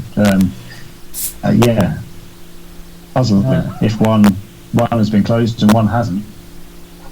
Just rewinding to see if I can gauge what actually happened. They are loading. Born to Destroy has been withdrawn. No, it wasn't caught on camera what happened, but Born to Destroy has been withdrawn, so I would assume the starter's got him down as the main culprit. And it was a case of Brunel Charm reacting to what Born to Destroy did. But we are down to 9. The outside of the field is gone.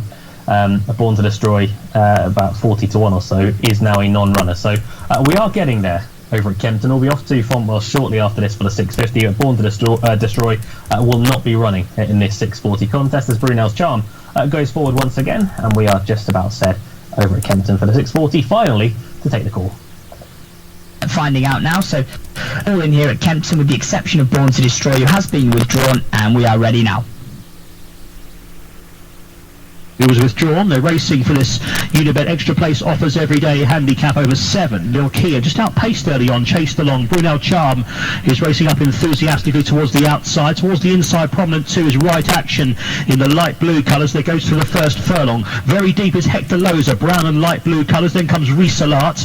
The favourite Paxos, tucked away on the inside, the grey, is racing ahead of Lil Kia in the red colours. Espresso Freddo in red and green with a white cap now is on the inside. Then comes Triple Distilled in the white and blue, and the back marker is Mr. Poi and Holly Doyle in the yellow and blue around the home turn. Brunel Charm in the centre against the rails is Right Action. These two at the head of affairs. Deeper out Hector Loza against the running rail. Paxos is poised under Luke Morris. Then comes Risalat, who's racing just ahead of Lil Key and Triple Distilled. Espresso Freddo is tucked away on the inside, and the back marker is still Mr. Poi as they race for the final quarter mile. Brunel Charm, the pink cap for Eleanor Jones in the centre, had the narrow lead. Now the grey Paxos appearing with a chance towards the centre of the racecourse. Risalat is wider out. Mr. Poi has got through against the running rail. Now Morris hit the button on Paxos, has come to challenge in the centre and now just nose on. It's Paxos entering the final 100 yards, is going on to Mr. Poi against the rails. Brunel Charm back in third. Paxos driven out. Mr. Poi trying hard, but it's Paxos who wins. For Ed Walker and Luke Morris, second Mr. Poi, third Brunel Charm, and Lil Kean back. So that's a 1, 2, 3 from a full market, and you can see the difference in the accuracy there. Both golds came first and second. My members know to listen to either combination, well, put their combination forecast, but you could have gone reverse forecast with the 2 gold bets. Always tie the golds together. A job well done, that one, I think. 650 Fontwell Distingo's out.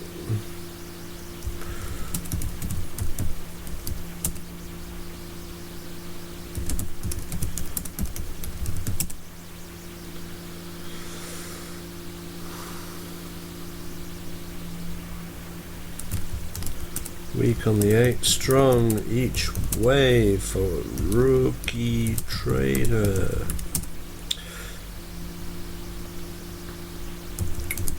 Weak on the 1.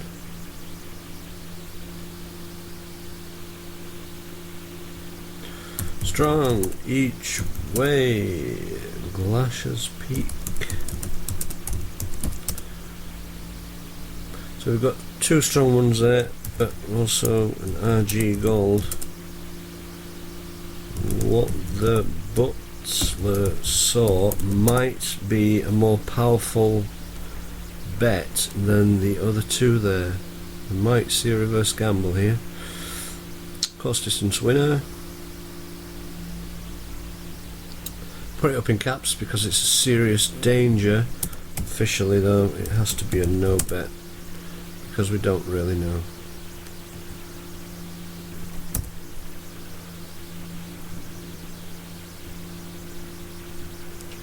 Born to be alive, 'cause we were born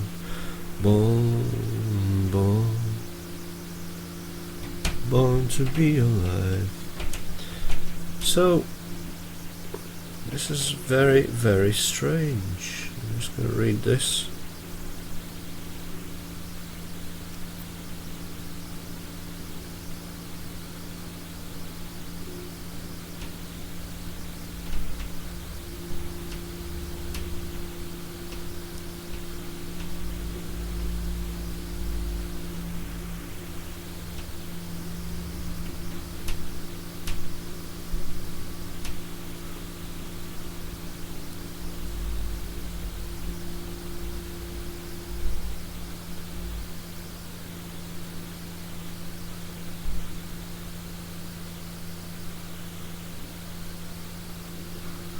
Why would he send the parcel back to China when he hasn't been obviously charged for it and waste money sending it back?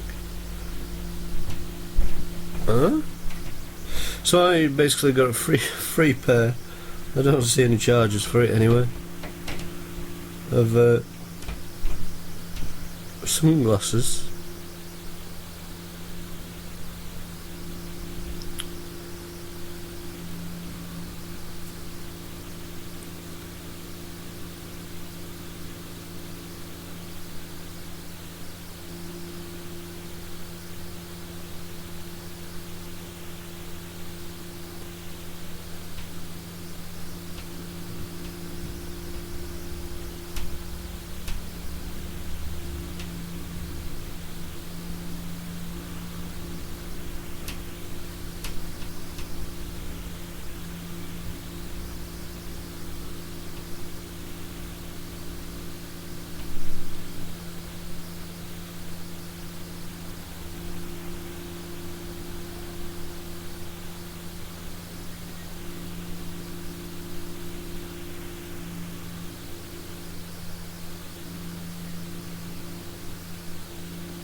followed closely by Glash's Peak, and All Right Jack.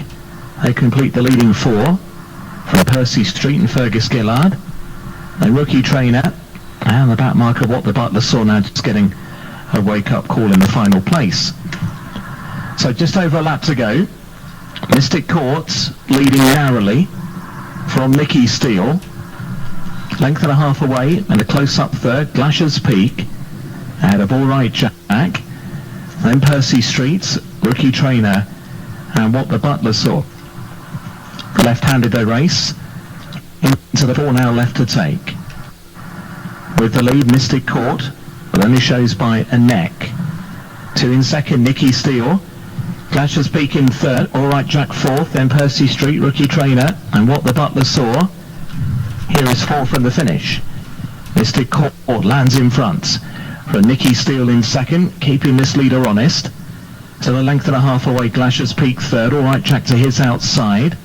Pace increasing down the back. Percy Street next on the inside from What the Butler saw between horses. And then Rookie Trainer, three out. Mystic Court landed with that small lead. But Nicky Steele in second. All Right Jack is certainly getting competitive. Along with Glash's Peak. There's a tightly bunched up field as they head towards the end of the back straight for the final time. Mystic Court still there. For Nicky Steele, Glash's Peak, All Right Jack. Only a length away the Rookie Trainer, Percy Street and What the Butler saw. And difficult to name it at this point as they race towards two from the finish in the Paul Mant 40 years at Fontwell Conditional Jockeys Handicap Hurdle Race. And it's Mystic Court and Jordan Naylor that will lead them for home. Glash's Peak angling for a bit of racing room. Nicky Steele driven up to try and go on terms again. Then All Right Jack, Rookie Trainer trying to come there to the left-hand side with a noseband. That was two from the end. Mystic Court landed with the lead for Nicky Steele. Right in behind is All Right Jack. Then Glash's Peak toward the right-hand side. Rookie Trainer, Percy Street, the next two. Then What the Butler saw. Plenty of chances over the final flight. Mystic Court landed with a small lead. Now being pressed by Rookie Trainer. Right in behind Glash's Peak and All Right Jack and then Percy Street. Half a furlong to go. Rookie Trainer's got to the lead. Rookie Trainer's out in front from Mystic Court. All Right Jack is rallying inside the final 50 yards, but it's going to be Rookie Trainer under Liam Harrison who's won it. Rookie Trainer from All Right Jack, Mystic Court, Glash's Peak and Percy Street. Clear from What the Butler saw and Nicky Steele. Rookie Trainer it is that goes on to score over at Fontwell. Plenty had their chances going up towards the final flight, but Rookie Trainer it is that comes out on top. Another one. 4-0 Holland Yard have been going okay recently, and also in these. It's just purely my imagination. We can just totally leave the reverse gambles for today because there's none coming in. As soon as I do leave them, something will come, of course. I did see one earlier. It's only a favourite reverse gamble, but it did come in at 72. There's no good chasing them today. 7 o'clock at Gowran then. Just going to do a market read. Can't be bothered with. I think Cisco Disco is a fix. Let me check.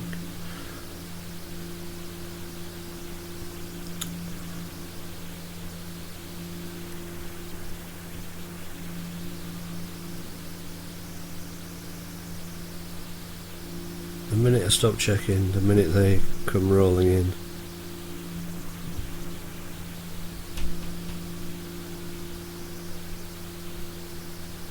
G McCullough.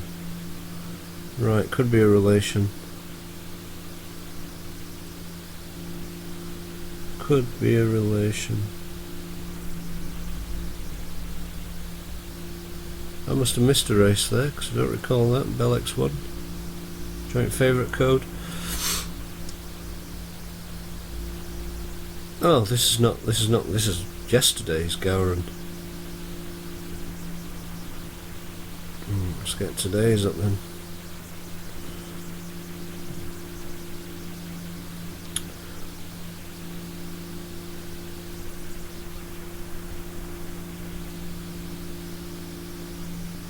It's a completely different story. Right, I'll just do a read on this one then.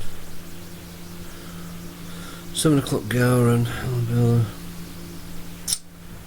2, 5, 2, 3,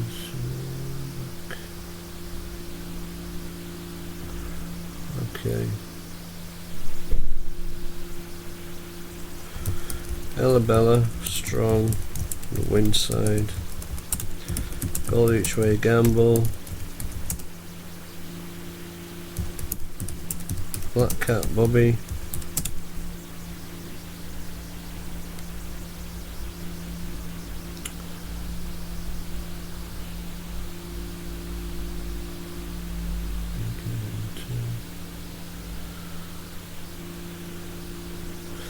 Strong, she's good company.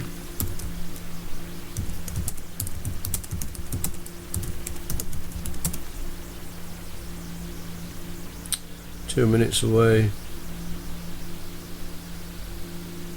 Strong Goistino. So only the gold for us to play here. We'll ignore the strong ones because there's a lot of book adjustments here because of the non-runners. 1, 2, 3. There's 2 non-runners again, so officially it's a no bet, but we are backing all golds no matter what.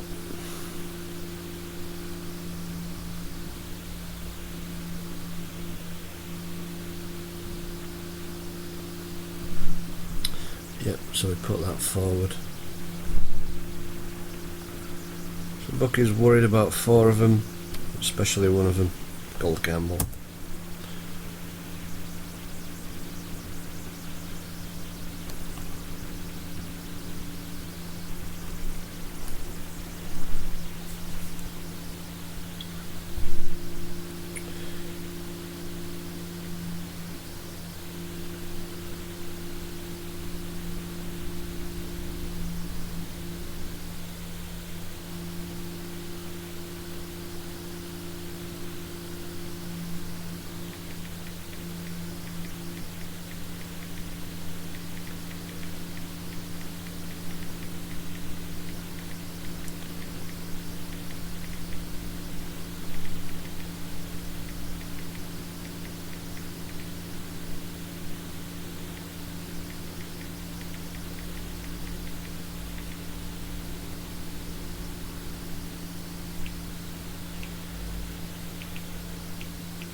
So we'll listen to the Gowran race. How many races have I got yet to go? 2 on there. Right up to 8 o'clock, and just another hour. That's not too bad. That gives me time to relax in a candlelit bath. I knew it wasn't going to be the best of days. You can see all the what's going to be no bets at the beginning of the day, sifting through the markets, and this is a nice full market, but unfortunately very indecisive bookie. Unfortunately favourite signalled, and that's probably going to win, and he's not giving much away for what's going to follow it home. It is all weak signals, so unfortunately a full market has to be a no bet. No nonsense might be the strongest of these. The first on the book has a signal, and Ransom's probably going to take it. There's no value there, so I definitely have to call that a no bet. Let's listen to this other race that's ongoing.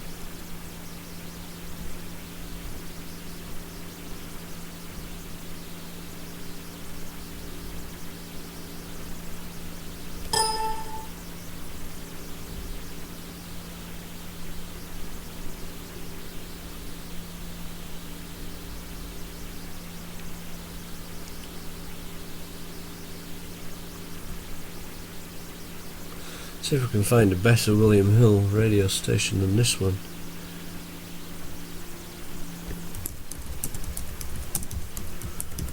Maybe the primary Will Hills itself. Ran down the field on his last start. It was actually slightly ahead of Black Cat Bobby over 10 furlongs, and you can see that, can't you, over the mile here. Given another couple of furlongs, She's Good Company would have been ahead of Black Cat Bobby again. So clearly that piece of form at Navan is one to perhaps just have a... So the gold landed, a gold bet landed.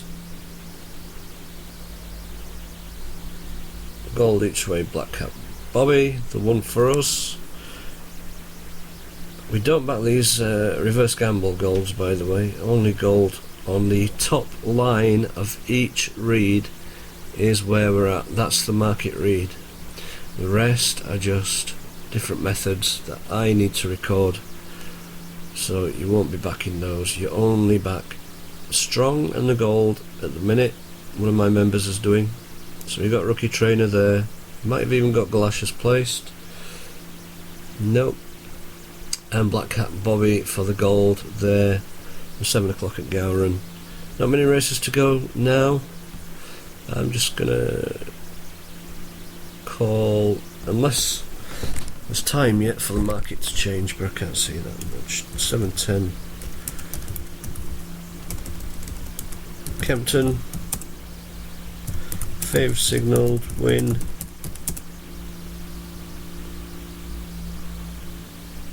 Week the 3 should follow him home. Market 2 week, no bet. So that's my idea of what's going on. I'm tussling with the fact that I might just stop doing that and just give the actual golds. It's very difficult because I need to record all methods and what they're doing, and so when we bet all systems with a special staking plan for them, we can make far more money in a shorter period of time.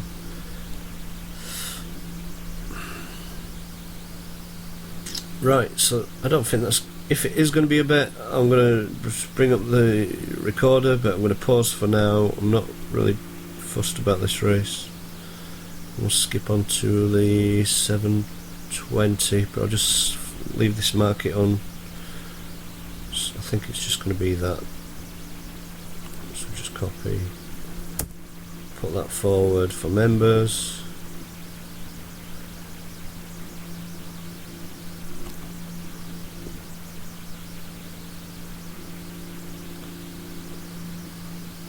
Show the scam page, who's boss, exactly everything. Transparency is very important to me, and so we'll just skip to the 7:20, do a 7:20, pre-read. Might be able to tell I'm getting a little bit low on sugar just now. I have to go and eat at some point.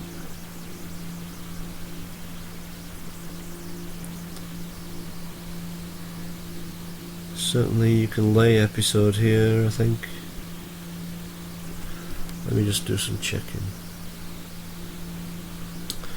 If you're going to be calling lay bets, you need to absolutely just 1,000,000% make sure it's not going to end up into a reverse gamble,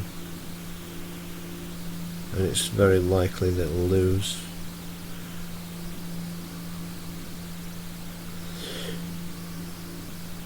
Alright, so a couple of fixes landed at Fontwell, but just because I'm not looking at them, but they're not great prices.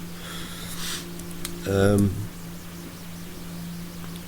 Eyes Right, strong. It's currently joint favourite code. It's just for my benefit. A lot of winners just from joint favourite code alone to make even any rivals pool their pants.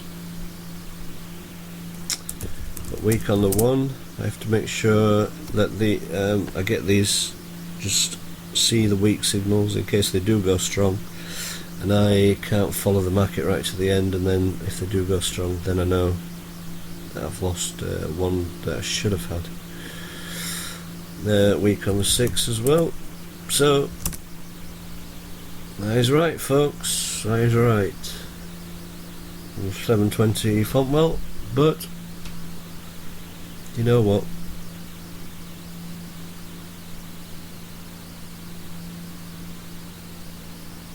It's a no bet. So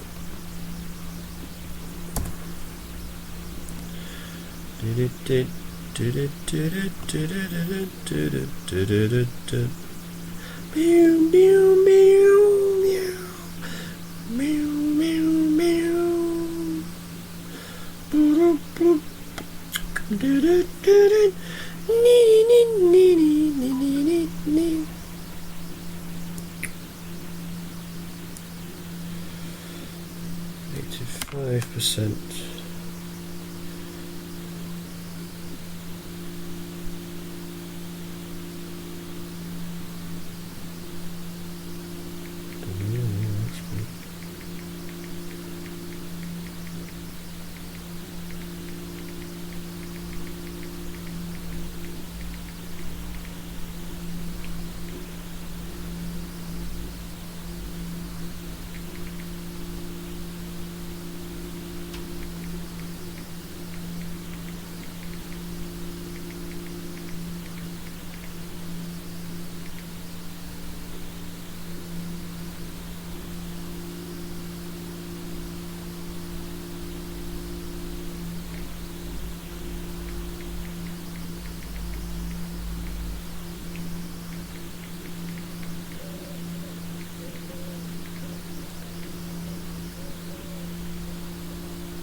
So chasing the market all the way up to the 710 is going to have, see if the 710 changed, and I'll just tell it before I hear. Yeah, no, it's the same, so let's see how that runs anyway. Hardy's 11-1, 16-1, no nonsense. Zhui Feng at 16-1 as well. So we are just about there for the loading process. Only the 6 of them to go forward, and now there's 2 more with Sky Commander being one of them, and I think Senard might also be about to go forward. So with that said, over at Kempton for this at 7:10, let's head across and take in the call. Is having a step up to make, but could well make it. We're ready at Kempton. Boosts a day, handicap stakes. Senard just drops in behind early. Up front, not that much pace on. It's Zhui Feng in the yellow who's come through the lead now to the outside. Sky Commander. Tiger Crusade is getting closer on the inside. Just in behind them is Ransom, the favourite on the outside. And then comes on the inner in the purple and light blue, No Nonsense. And the back marker is Senard in the orange and white colours. The leader is Zhui Feng, a length clear. Two in the second position is Tiger Crusade with the red cap, Jamie Spencer. 2 lengths back to find Sky Commander and Callum Shepherd. The white and red on the inside is No Nonsense and David Probert in the purple and light blue. Mark Crayon has the favourite Ransom back in 5th place. The pink cap and the back marker is Senard and Joe Fanning as they make the run around the turn to halfway. It's still Zhui Feng in front, a length clear. Tiger Crusade poised in second. Sky Commander in third is to the outside. Back on the inner is No Nonsense. Ransom is towards the extreme outside, the pink cap, and then comes Senard in line for home just outside the 2. Still there Zhui Feng, tackled by Tiger Crusade now coming to challenge. Also Sky Commander, Ransom to the extreme outside. The sprint is on, and it's Tiger Crusade who's poised to attack and go on for Spencer. Tiger Crusade has gone for home. Leads by 2 lengths now to in second place No Nonsense. To the outside is Ransom, but Tiger Crusade well positioned throughout is going to go on and score here. First time out again. Tiger Crusade wins for Jamie Spencer and David Simcock. No Nonsense second. Senard, good late work for third. Yeah, another no bet, well called there, because basically a weak market for favourite and Tiger Crusade. Tiger Crusade had the better jockey on, but nothing lost, nothing gained, because the method really couldn't decide which of the two. Obviously the book favourite, if that's first on the book, we name that.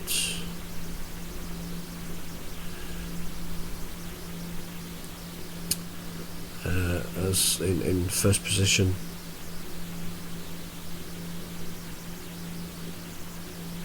So for 20, Folkwell. There's no bet here as well, isn't it? So yeah, the episodes come back for a little bit of money, but yeah, Eyes Right is the strongest of all of them. So one we're expecting, but we're calling no bet because it's just not strong enough, and besides it's not a gold and we're backing golds.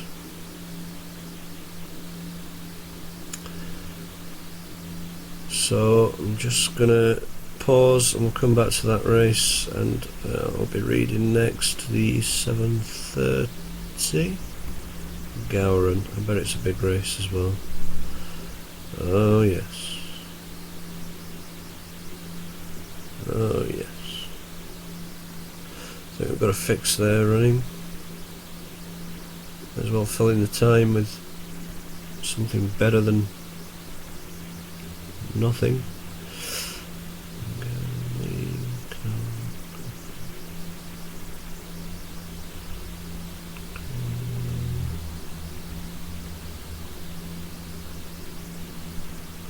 Yeah, difficult.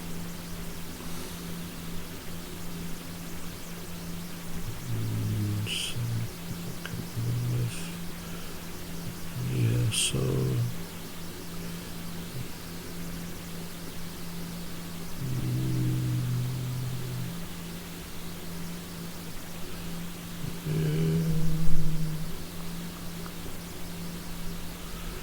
well, fix isn't really signalled. 7:30 Gowran, fix is non-signal. And that is, no, we don't want it in caps, so do we? None of it, ridiculous. And this is what takes a lot of time up, you see. Fix is, so we don't go for the fix because it's non-signalled. people following the fixed method will be on the fix, but it's just at low stakes because it's non-signalled. If I can find it again. Aussie Valentine.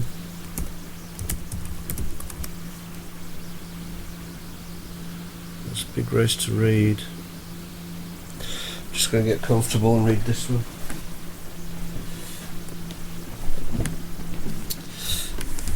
And then I'll go and build my sugar levels back up. I'm a little bit cold. Right, let's give it a read.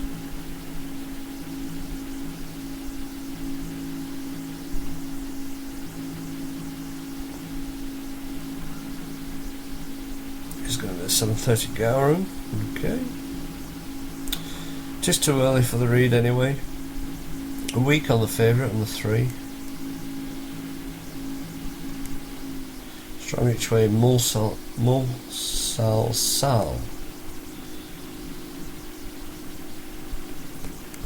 So a week on the 3. Let's try which way Mulsal.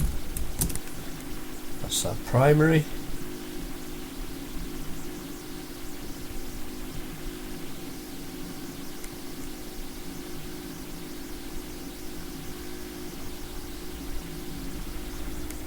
Gold gamble, if it stays as a gamble.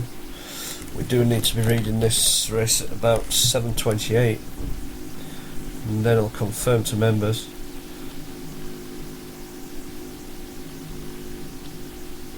I've forgotten what the gamble is.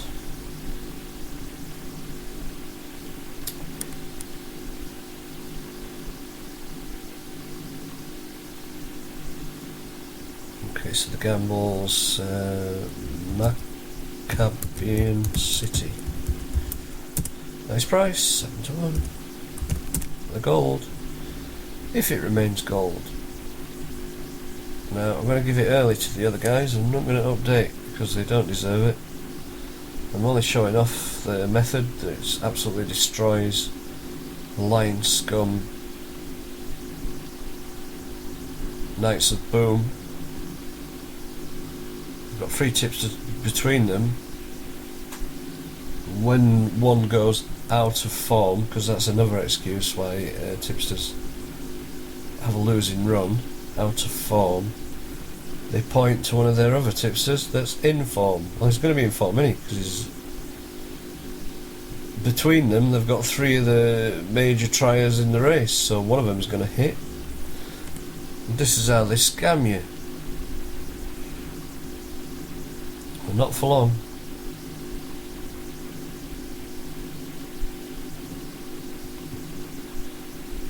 This does need a final read because I've got too many up there now, but will be on Maccabian City, gold each way.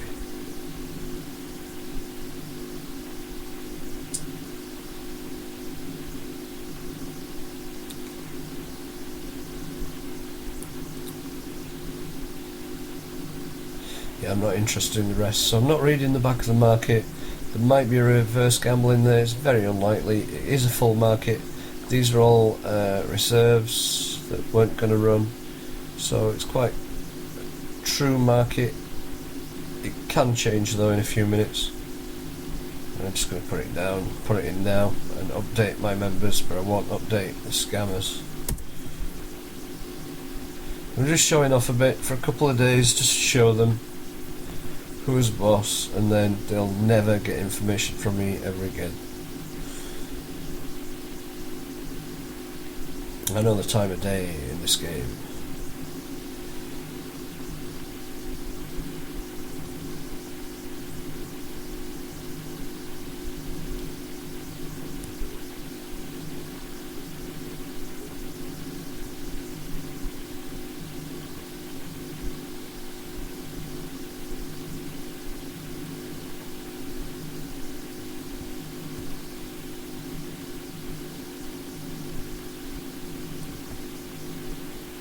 In that market. I'll be back anyway in 6 minutes.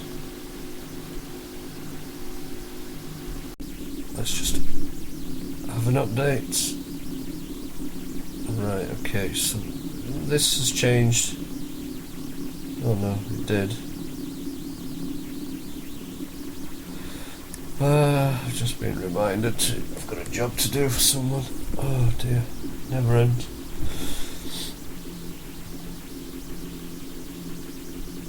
I'll deal with those tomorrow, because I've got the books coming for this, so I might be able to. But I've got to wait for the bank account. Yeah, okay. So 7:30, Gowran has an update.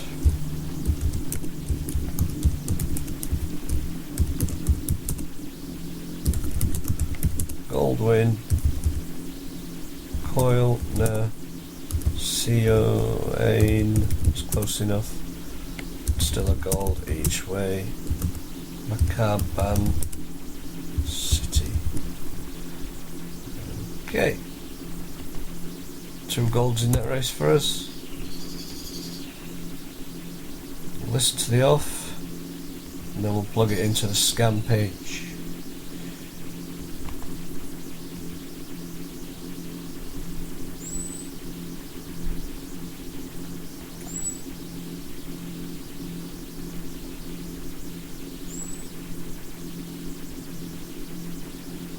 Takes a while because of all the windows open to propagate through the slow internet connection.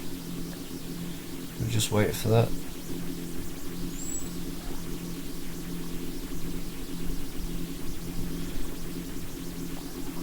Just make sure the market closes and they're off, and then I'll give it to scan page. Heading for the 4th halfway stage in the first division of the Mile Gordon Park handicap. Queen Shannon has just picked it up from Q Palace. In between them is Accessory, then Crystal Pool and Royal Hideaway, Drummond Lad, Fall for Kiss, Magic Charm, and then Aussie Valentine. Basra Breeze on the outside. Moving forward is Macaban City, and then Musal Sal and Dragon Bell. Couple of lengths to part of Lazarus and Porter Rockwell. Round the home turn they come. Teddy's Dream has faded out of it. Straightening up, less than 3 furlongs to go. On the left with the white face is Queen Shannon. The middle of the track is Q Palace, then Accessory and Crystal Pool. Wide of them is Macaban City and Fall for a Kiss, and then Basra Breeze. But in front with a furlong and a half to go is Queen Shannon and Nathan Cross, being chased by Crystal Pool.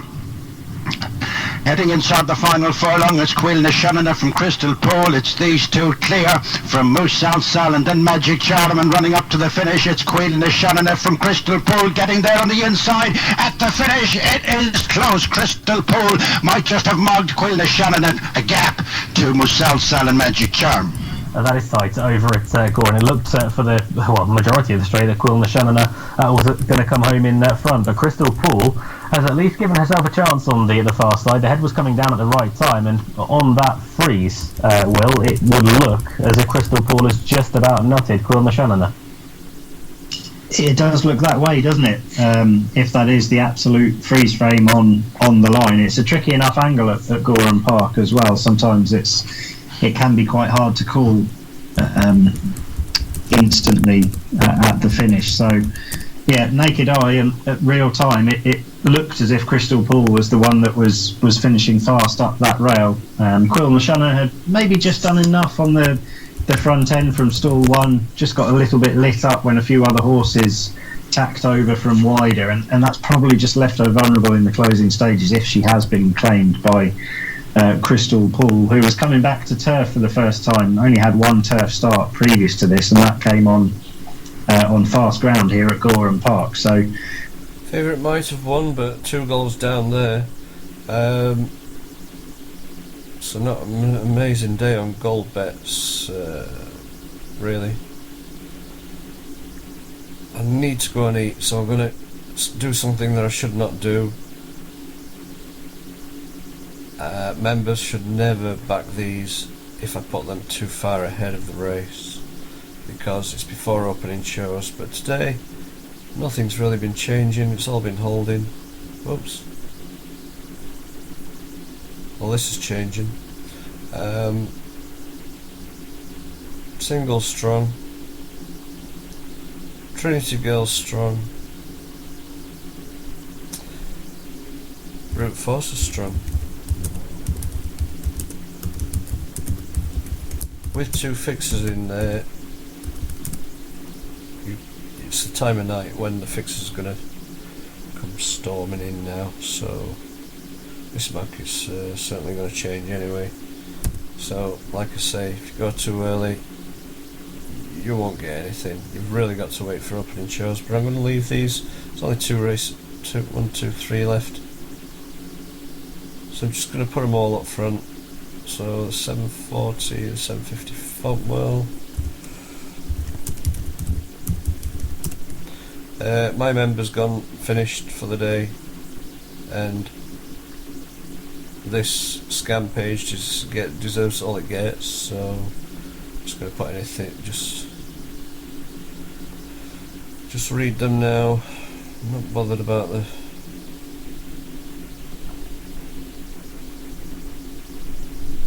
these last few.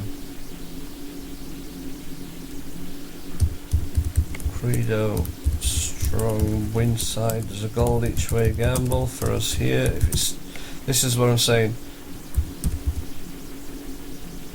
Vive de Charney. Now that might go off gold into a strong, and then it's a waste of bet, isn't it? So, but gold now. I'm just going to leave it because I need to finish early for the night. The only people that are watching are scammers. So I'll teach them a lesson if that goes off gold.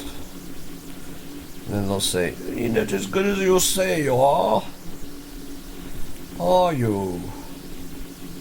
Whereas, yeah, essentially I should wait for the live opening shows. But this is going to the scammers, like I say, so scammers can get what they deserve.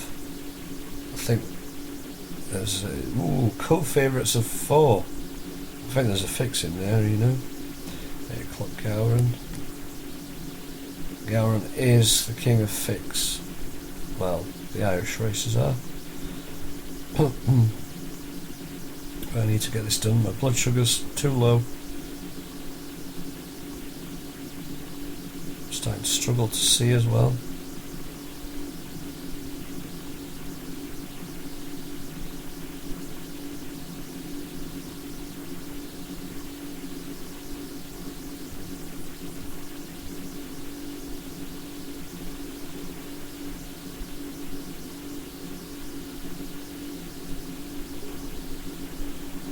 There's a fix in on the reserve. It's very interesting. It's a nice price. Just give it 3 stars. Just so I know I spotted it. 8 o'clock Gowran.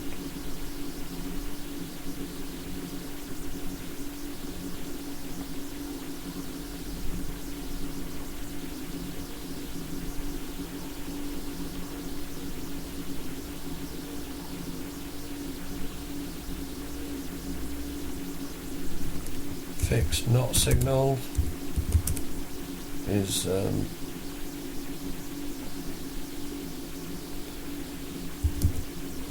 my read Kate.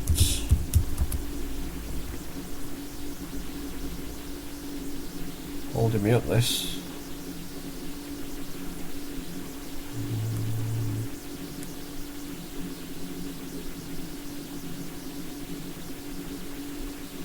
Right.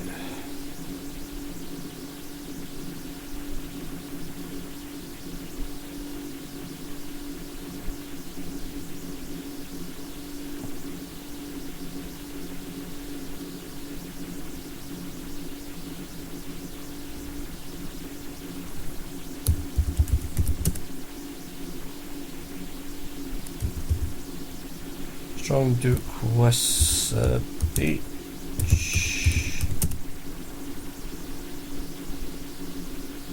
Rain Mountains. It's only weak at the minute, might go strong, so make a note of it. Week 15. Seeing these markets can completely turn around fully as well. Completely change to what I'm reading right now. I really can't wait.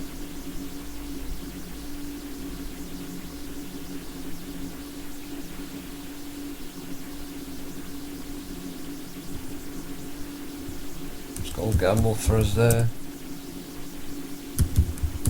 No form to show.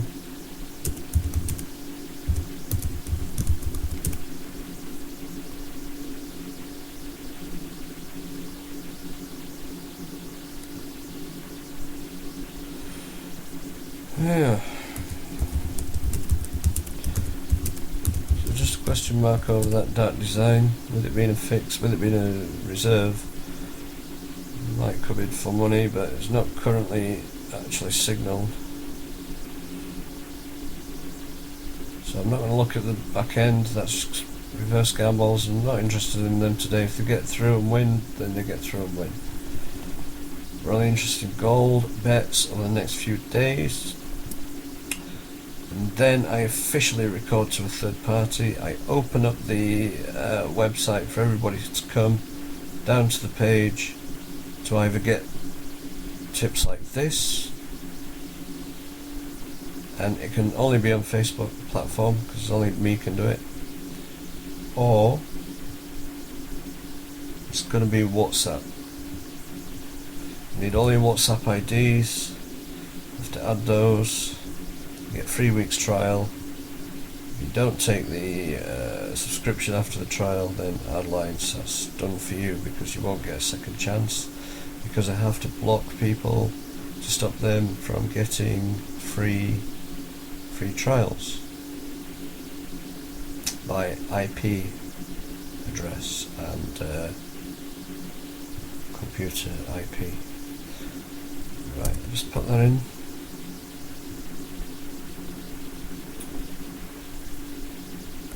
Too tired to do anything now, you see.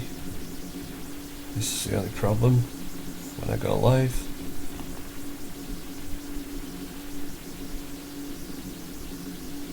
It's a lot of hard work, even though it's easy. It gets boring for me. Just do some interaction, and then I can only reply to a couple of comments and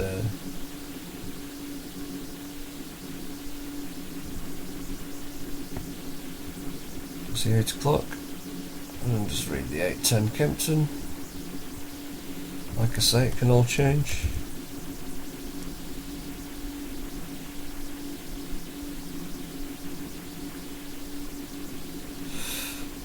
Yeah, just straight no bet that one. I know what's going to happen. I'm not really interested in those kind of prices. Right guys, I'm going to upload now to YouTube, and this is my first live day, 5th of the 5th, 2021. This has been a struggle to make big profits today. We've managed to do just an average day, no booster about it, but even better, no loss.